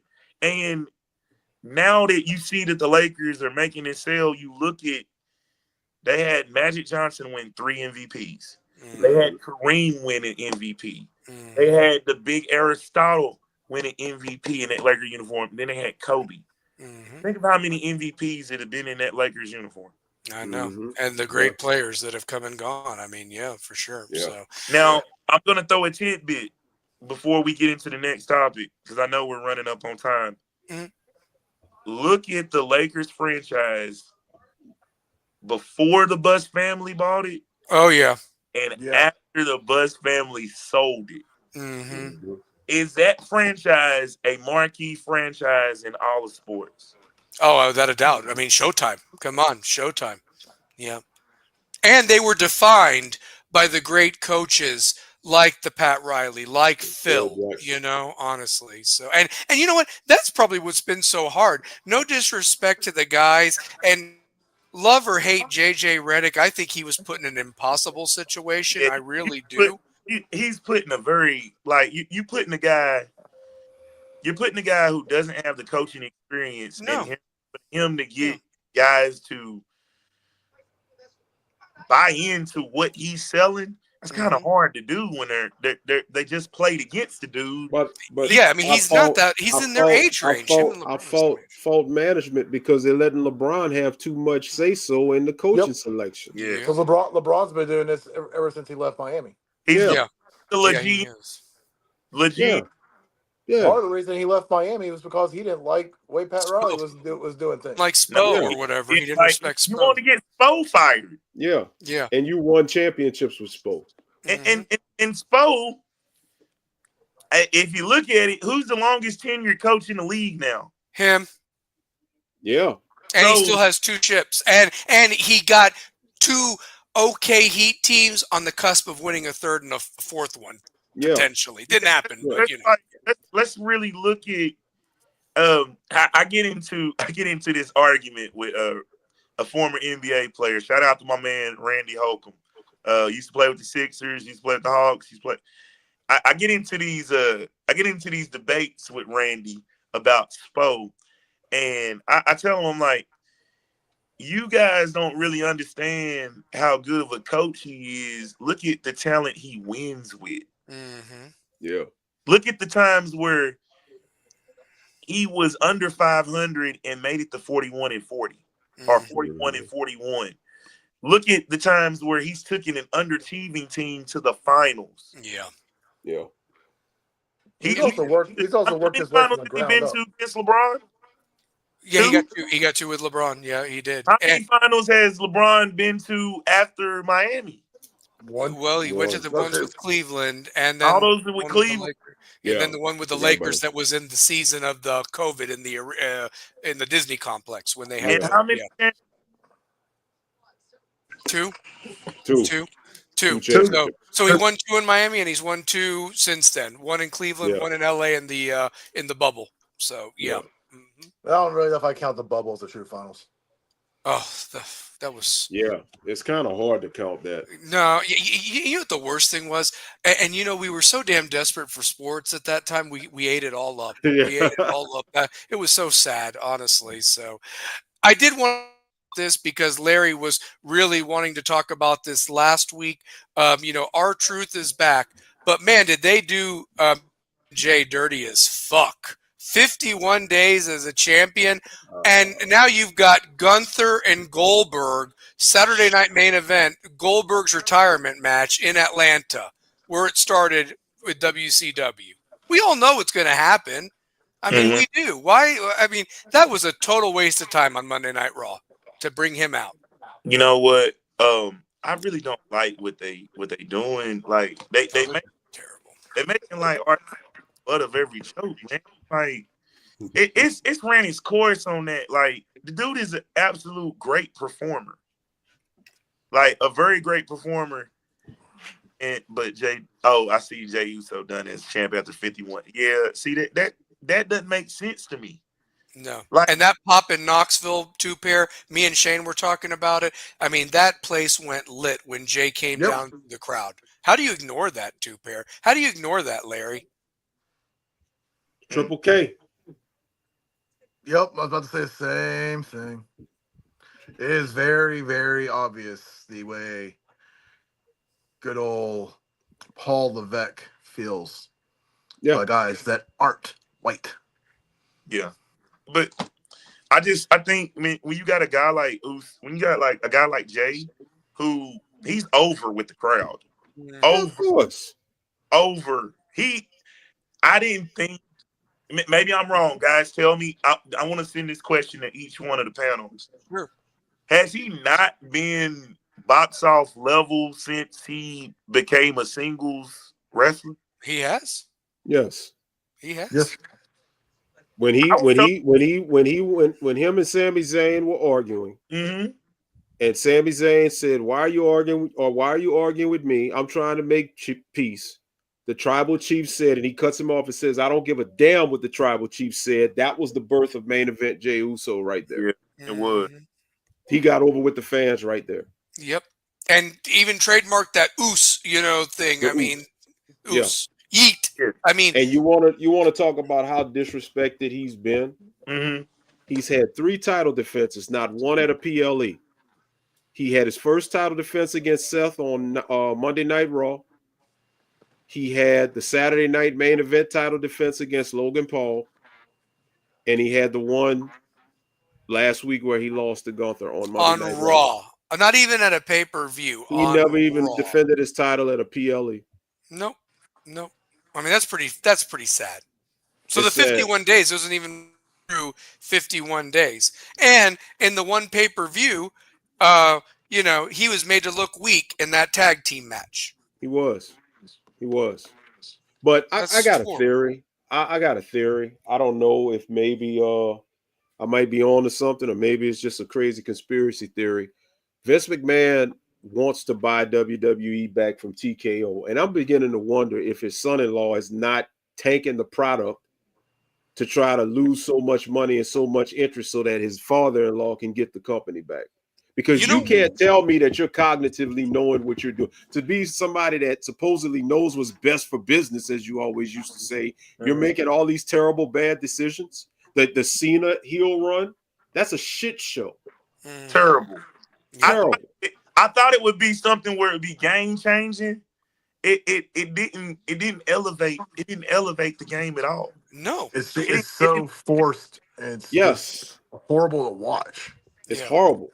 I did not watch Raw this week. I watched highlights. I couldn't watch it on Netflix. So that's how I know Raw. That's how I know it sucks. I didn't. I too did not. And I'm a wrestling guy. Like, I'm gonna watch. I don't know why I've been watching this since 1986, 87, 88. It's just me. I guess because we're from that era, so we're never letting that era go. But the decision making has made for some of the worst TV. Yeah. Well, and you know what, Larry, you might be in on something too. Shane, keep your thought. You might be in on something. All the cuts that were made, number 1 and number 2, there's a reason Stephanie McMahon sold off all her stuff, because she's the one that really affiliated, but she might as well be an inside trader, given Paul, what to do to take it forward. You may not be off with that. Vince just liquidated and sold. I was reading the other day, $250 million worth of TKO stock that he owned. He still owns like so many hundreds of thousands of millions or whatever shares. He has enough shares that he still has like 5% ownership. Yeah. So he's trying to liquidate and get his assets together to buy a company. He wants to buy WWE back. But my thing is, nobody's talking about Nick Khan. Okay. Triple H is the head of creative, but Nick Khan is actually the boss. And Nick Khan and Vince McMahon are like this. So I started thinking about it. I said, there's no way Triple H can be just doing these bad decisions back to back to back. Right. Vince is in Nick's ear. Because what I was about to say was, this time last year we were talking about how great the storytelling is that Triple H was putting out there. Right. And it just magically goes to shit, and the rumor mill starts going that Vince wants to buy back or starts all new promotion. Yep.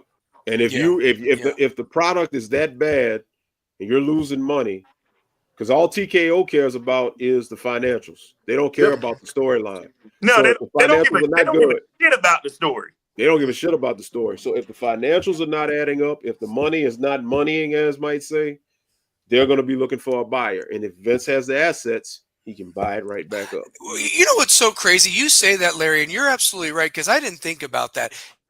We all know, look, wrestling, you can try to, look, it's scripted. We know that. In a UFC fight, it's mano a mano, and whoever kicks the other guy's ass or somebody has some freak injury, that's it. Could last 1 second. It could go all 25 minutes if it's a championship match or a main event, all 5 rounds. There's no telling. But here, you could pretty much say, the crowd's not hype. The announcer holds up that pen, wrap it up, guys. Finish it up early. If the crowd's not into it, if they're on a time limit and so forth. So realistically, TKO Sports, I don't think really realized what they were getting, because at the end of the day, it's not really up to the wrestlers. Yes, the wrestlers have to stay injury free. Look what happened to poor Liv Morgan. You think she wanted that to happen? She fell incorrectly. Somebody rolled her up, dislocated shoulder. She's going to be out 3 to 4 months, and she can't even perform in her hometown, which was the whole reason they were going on that damn pay-per-view. So look at that. Yep. So Kyrie saying strikes again. Yeah. Crazy. Yeah. Well, maybe that's what it is. They're just taking the product to make it so manageable for Vince to buy, and then where do we stand in the lawsuit with that girl that was accused? I mean, whether it's true or not, but I guess, like, is that past Vince now, that they're not worried about the fallout of that and so forth? Because it seems like they moved him out of the way just to get him out of the limelight while that was all hot and everything. The lawsuit. They're probably going to settle. Sounds to me like they're going to settle. I mean, John Laurinaitis snitched on Vince and went against him or whatever. He's the biggest loser of all time. He has got to be one of the biggest losers of all time. Was a shitty wrestler. One of the biggest losers of all time. Yeah. A shitty wrestler in his brother's shadow, was married to the Bella Twins' mom. You're not even the best brother. You're not even the best brother. Your brother is Road Warrior Animal. Yeah. R.I.P. Yeah. He was, and you know what? I got to meet Animal a few times because of the work in WCW. When they were the Road Warriors. Yep. Came to the Coliseum. Yep. And his son was actually at Ohio State. Yeah. Back in the day. Yeah. Badass hell of a linebacker. Yep. And he's now a coach there. Yeah. I mean, he's coaching. Yeah. So, yeah. Now, I would say this. Braun Breaker, what they're doing with Braun Breaker, I love it. It could be better. There's just a lot of things that I nitpick with WWE because we're from, like I told Larry, I was like, man, we from that era, so we just don't like a lot of shit that's going on. We won't watch it.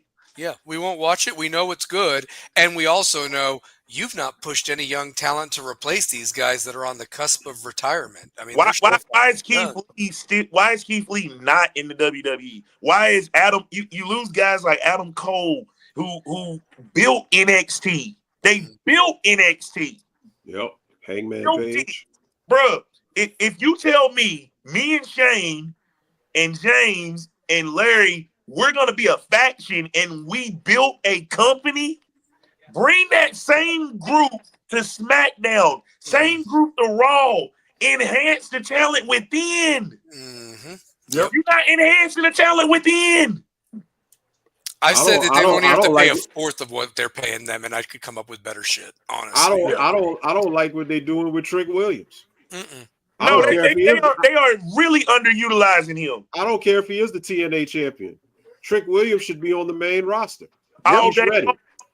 Are we sure Kevin Dunn is really done with WWE? Because he said he could never market some of these NXT people, which I think is just lazy bullshit and so forth. I mean, is he really done with the company? Because I'm seeing the same mistakes still be made when it comes to NXT superstars. I really do. And I told you, it got to a point. I stopped watching Raw. I was watching SmackDown. But the reason why I was watching SmackDown because Roman was just box office. He was. Of course. It now he's gone. Now you gone. Gone. Yeah. And then Jay, you've ruined that with that hype right now, honestly, and you could have kept it going. And watch how that's going to end up. Mhm. Watch how that's going to end up with the King of the Ring semifinals. You got Jay versus Cody, and you got Randy. Who's Randy got? Who's the other one in the other semifinal? Yeah, who is that? I don't know who's got in the other semifinal, but if there's anyone in the chat that would love to give us the feedback on who's in semifinals, that'd be greatly appreciated as we go on our second hour of the programs of Rebels with a Cause.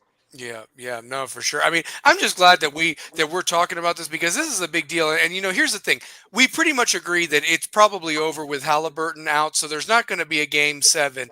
And we got the damn dead period with football coming up, and all we've really got is wrestling to carry us over after the NBA draft next week. And that sucks. That sucks. But thank God for our truth. Yeah, thank God for our truth. So shoot, Ron the Truth Killings.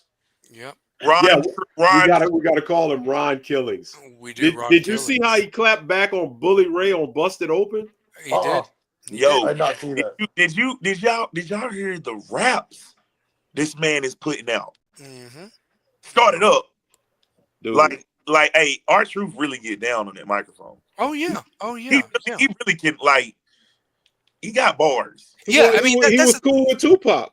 Yeah. Like I thought that was an AI picture. That was real. He really was cool with Tupac. He went to back in the day when they would you actually go places and kind of network, and that's how he met Tupac.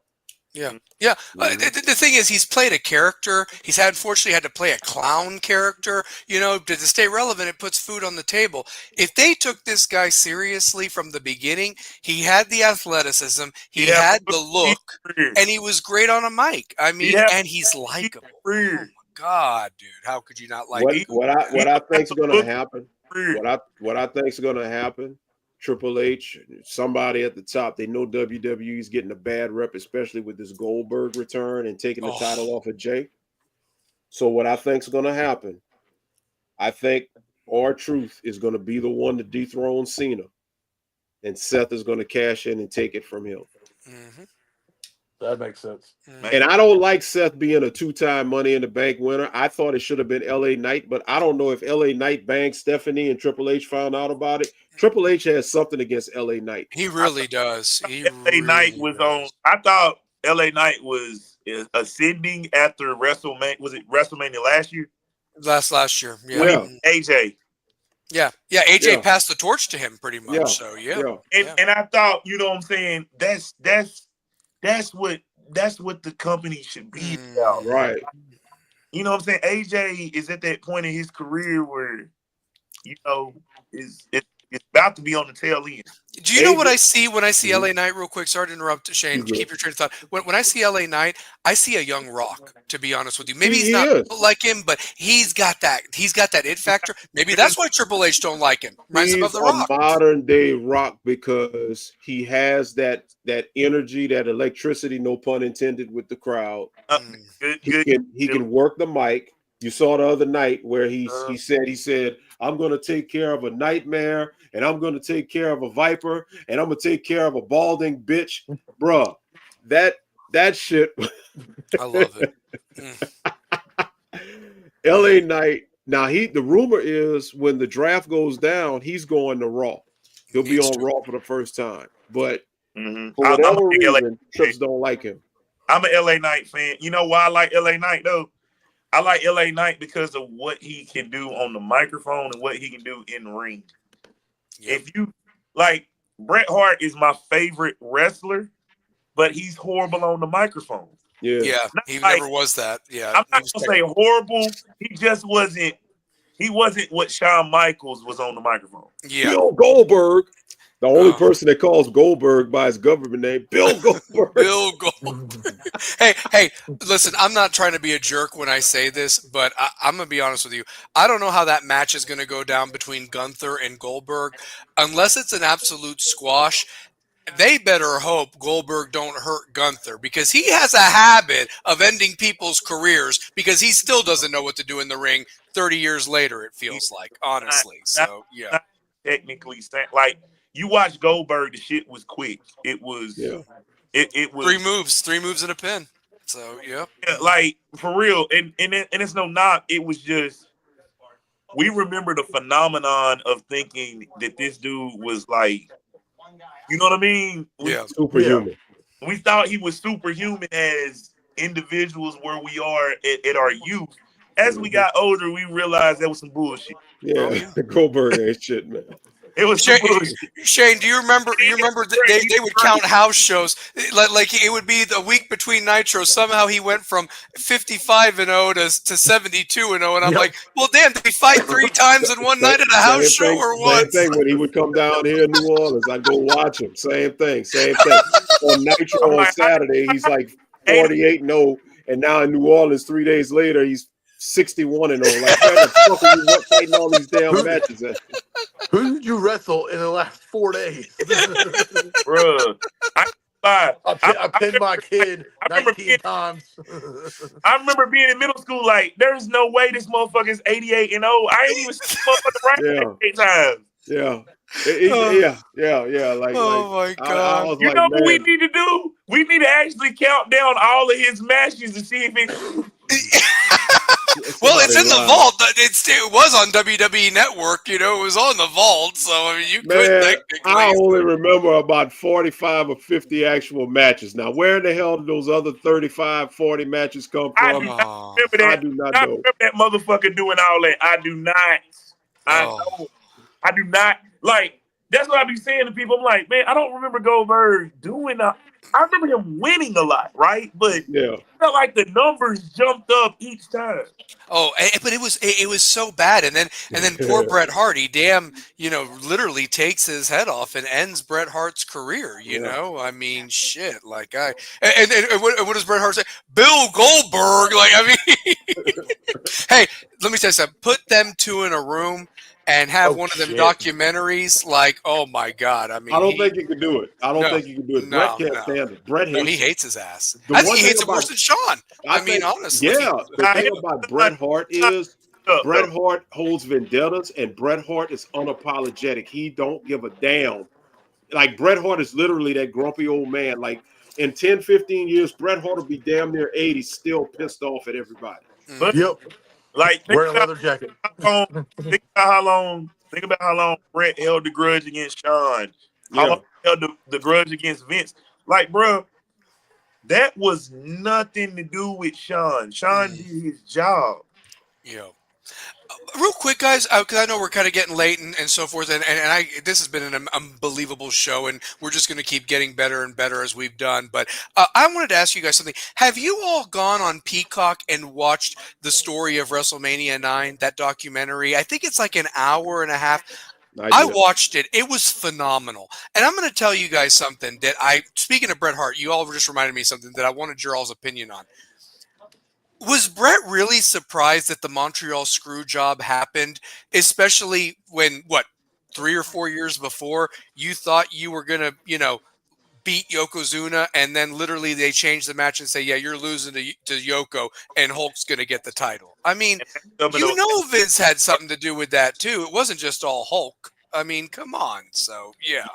That was some of the worst wrestling ever, because I'm like, bro, if I see Hulk, it got to the point when you get older, you just realize, bro, like that Hulk Hogan shit was it was good for the time, but then when you get older, you're like, bro, that shit was horrible. No, I bullshit. Game recognized game, and I smelled bullshit when I was 10 years old, because all that saying your prayers and eating your vitamins and all of that, I used to get mad every time he'd start hulking up and start winning. Whenever people was kicking his ass, I'm like, beat this bastard.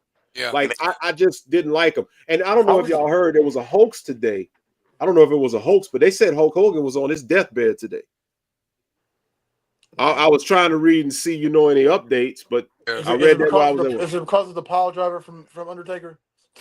Somebody actually joked and said that shit. Somebody actually joked and said it. But they said he had some sort of surgery and said he was on his deathbed. But I think what really hurts is you find out the other shit about Hulk, and you just Oh like, yeah. I'm really all for this motherfucker now. Well, you know what? It's funny you mentioned that, Larry, because I was an Andre the Giant fan, so I cried when he beat him at WrestleMania 3. And I actually was rooting for Warrior at WrestleMania 6 in I was Skydome. too. I was I rooting for was too. Warrior when he won. Well, So because yeah, I was a Warrior guy, but then yeah. I realized Warrior was an asshole. But Oh Warrior yeah, wasn't shit either. God bless his yeah, soul, yeah, he changed over before he died. But yeah. I Oh my He didn't. God. wasn't shit. The self destruction of Ultimate Warrior was one of the worst things I had to watch as a kid. Like, well, as a teenager when it I came. just I just can't believe that he literally came to UT and speak, and his name was, he legally changed his name to Warrior Ultimate Warrior Warrior. I No, mean, you know, like I that was was his there. name.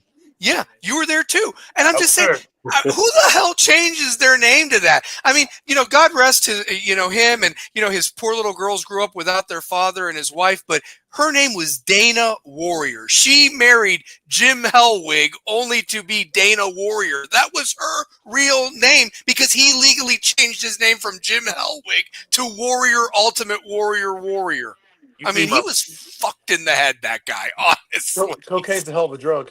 Cocaine's a hell of a drug, so And shoot. all that time, I thought he had sinus problems when he would be talking on the mic, and he's like, "To everybody in the vortex, you understand that when it all goes down, I have a power within me, and I will not." Like, dude, what the fuck is wrong with you? remember, you remember the It's promo? called that booger sugar got stuck in the sinus cavity. Do you remember the Oh my. promos leading up to WrestleMania 6? Oh, Yeah, yeah, Classic promos. yeah. Oh yeah. yeah. The Hold up ultimate challenge. The and ultimate go challenge. go to the Toronto Sky Dome. Oh God. Man, I mean, like, that's why I say I love doing this show with you guys, because we Oh, can I do talk too. NBA, we can talk NFL, we Yep. can talk high school, college. It's a blessing to do this show with It y'all. is. I really want to. I really thank Larry for joining the crew. You know what I'm saying? I know you super duper busy with You Talk. Thank you And then for his other show. Plug the show, Larry, while we got yeah. you on real quick. Monday Yeah, night. So, yeah, yeah. we had our past show Monday, Real Talk. We talked about we did a two-part series on high value men. We talked about high value men. Do women understand what a high value man is this past Monday? In 2 weeks, we're going to talk about high value women. So that'll be for the Real Talk. You Talk Friday night. We're Yeah. going to be talking about the Miami fan base. Like, we're going to have it to where how Oh, please delusional. do. I would love to hear about the Miami fan base. Well, Love to chime hear. in, chime in. Chime in. Chime in. We I'm going to calling call. out the I'm going mic to call. because Yeah. I already kind of started it, James. I don't know if you saw that post I put in the Yeah, group you did. about. Okay, I started the shit off, and people are getting mad at me because you're either pro Mario or anti Mario. If you're critical of Mario Cristobal, you're a hater. So we're going to talk about how delusional a lot of the Miami fan base is, Yeah. and then announcement. Devin is coming up. We're going to actually have a new sports show coming up where we're going to talk about basketball and football. Now, Devin is a Lakers fan and a Raiders fan, but we're going to do it to where it'll be a call-in show. We're talking about everything. Okay. Nice. So we Nice. working. We working. When you get more details, definitely plug it here, honestly. And We want y'all on. Y'all come on. Oh, most definitely. Absolutely. We'll Yeah. be on. If I'm not out of town or doing another podcast, big shout out to Big Fat Sports Network. Shout out to everybody down in Atlanta, Skinny, DJ Scream, Baby Jade, Big Bank. As y'all know, there's a Big Facts podcast, and now there's Big Facts Sports. And Rebels with a Cause is part of Big Facts Sports Network and 332 Studios. Also, big shout out to the Lab 865. Shout out to my man Wi-Fi at the Sunsphere, which I'm going to be bringing everybody on Rebels with a Cause to do some stuff down there as well. So we got a lot of stuff going and brewing up. Can I also say this? As sad as it is with this change and what happened to Lamar, the one thing that I can honestly say for us, the great things that are going on in your life too, Pear, the great things in Larry and Shane, I only see great things for us because now we have the hours we want, we get Yep. off work, and we've got lives again. I'm done at 5 o'clock every day, Monday through Friday. I've got my weekends back, making the same amount of money. I mean, you think I'm really sad? Honestly, the stallion is back, baby, and he's got a lot. I just settled all my lawsuits, so fuck you, Debbie. I mean, simple as that. So there we go. Did you say We're gonna have a great time. What? What? fuck you pay me? No, I said fuck you, Debbie. So there we go. I was quoting Eminem. So I just settled all my Baby, I lawsuits. said, damn, James, you hang with the folks. James got to hang with the folks. I'm just glad I get to coach I hanging with the folks. James, let me find out you one of them. There we go. So, James, you one of the folks, man. I try, baby. I try. So, yeah, I try. No, listen, just to be able to do this with you guys every week is a blessing, and the sky's the limit. And I'm excited with football season coming up, and just to be able to enjoy it because it was really hard sometimes doing this show, and this was my break from my life, and then it was like back as soon as it was over, back to the grind and shit. And now I can honestly say I'm happy where I work. I come in with a smile. I work with great people, and I leave with a smile. Get to do this. It's about damn time. And Shane, the same with you, brother. Yeah. Honestly, Yeah, it's I mean, about time for us. I work my ass off and sweat my ass off during the day, but I get to get off work, go grab my son, go hit the football field, be around the amount of kids I get to help coach, and get to keep pursuing my passion. Yep, that's what it's all And about. Man. I am looking at getting my certification done soon to put my name in to be a high school coach eventually. And there you go. There you go. So, We need more leaders. We need more leaders and young men, man. Like we do. I'm blessed that I've been at West for 20 years, and I don't even teach a single class at this. Mm-hmm. Never class. I'm just blessed to just give love and support. That's it. I had an option. Let's see. My oldest graduated last year. Congratulations, so my man. my oldest one's freshman year. I had the option to put my name in and go through my certification to coach high school football. I chose not to because of work schedules. So I'm finally going to make that jump this year to get my certification, keep it up every year, and eventually, hopefully, get onto a staff somewhere. Do it. Up, man. Do it. So I've been doing this for 11 years now. Yeah, because Keegan was 1 when I first started coaching. He's 12 now, going on 13. So I've been coaching football since he was 1. that's why you're our coach, honestly. And you need to be somebody else's coach officially, like at the level, baby. It's time. So yeah. Well, We're all blessed. There's a rumor going around that Knox County is actually going to no longer be one of the only 2 counties in the state that doesn't have official middle school football. So there we go. Yeah, I've done middle school long enough. Well, they sent out a survey to all the parents at the end for middle school parents, asking about sanctioned middle school football. Because out of the 147 counties in the school, or how many counties there are, only 2 in the whole state don't have middle school football. Wow. Knox County is one of them. We have the MAC League that I'm a part of, but there's not an actual like Carnes middle school team, a Bearden Middle, a West Valley, a Gresham. It's territories. It's territories. Yeah. And here's the thing: how asinine is that? One of the largest counties in the damn state doesn't have that. We have 13 public high schools, not counting the private schools. Yeah, 13 public. What the hell are we doing? Public, 13 public. What the hell are we talking about? Hey, this was a great show, man. This was a great show, man. Great. I apologize for my tardiness, but no, man, you showed up, you brought the heat, and yes. I want to give a big shout out to my man Wi-Fi. He did an incredible job this week. He right over here. If y'all can see his hand. What is up? I see it. So yeah.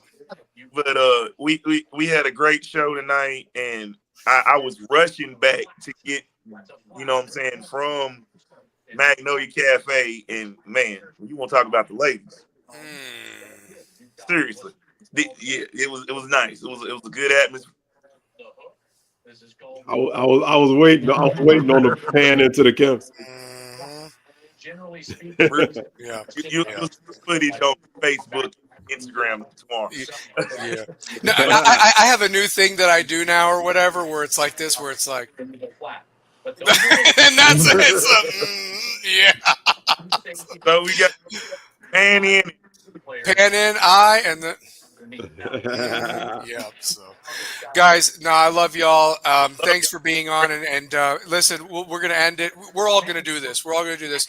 We love you, Lamar Brown. Wherever you're going to land, those kids are going to be lucky because something's going to be out there for you. And for the West kids, like I said, this chapter's over, but finish the damn story and win the whole damn thing. We throwing up that W, baby. That's what we're doing right now. Dubs up, throw your U's up, throw your U's, throw your dubs. Like, you know what I mean? This is what we kind of do, and we just want to say you got to be leaders of young people because we got to set the example, and we're being watched when nobody's watching. Damn right. Nobody's watching. You're being watched. Yep, for sure. Shane, last words. Larry, last words, and two pair finish it out, baby. Players and parents, this time's rough right now. Stay true to the course. Play for your brothers. Make the season count. Larry? The late great Tupac said, through every dark night, there comes a bright day. So keep your head up, stick your chest out, and handle it. Two pair, close us out like you always do, baby. Do it. In closing, I won't say this. If we're to be better at what we are doing every day, we have to take a look in the mirror and say that you want to be a better leader. I told you that the safeties were better than the boys. Very easy They can't just be a float out to their zones. No. very hard to be a leader. Corners can't just float out to their zones because the biggest area on the field. Well, that's it. Remember, that cause don't stop till the clock hits 0, and even after. We out, God baby. bless. God bless everyone.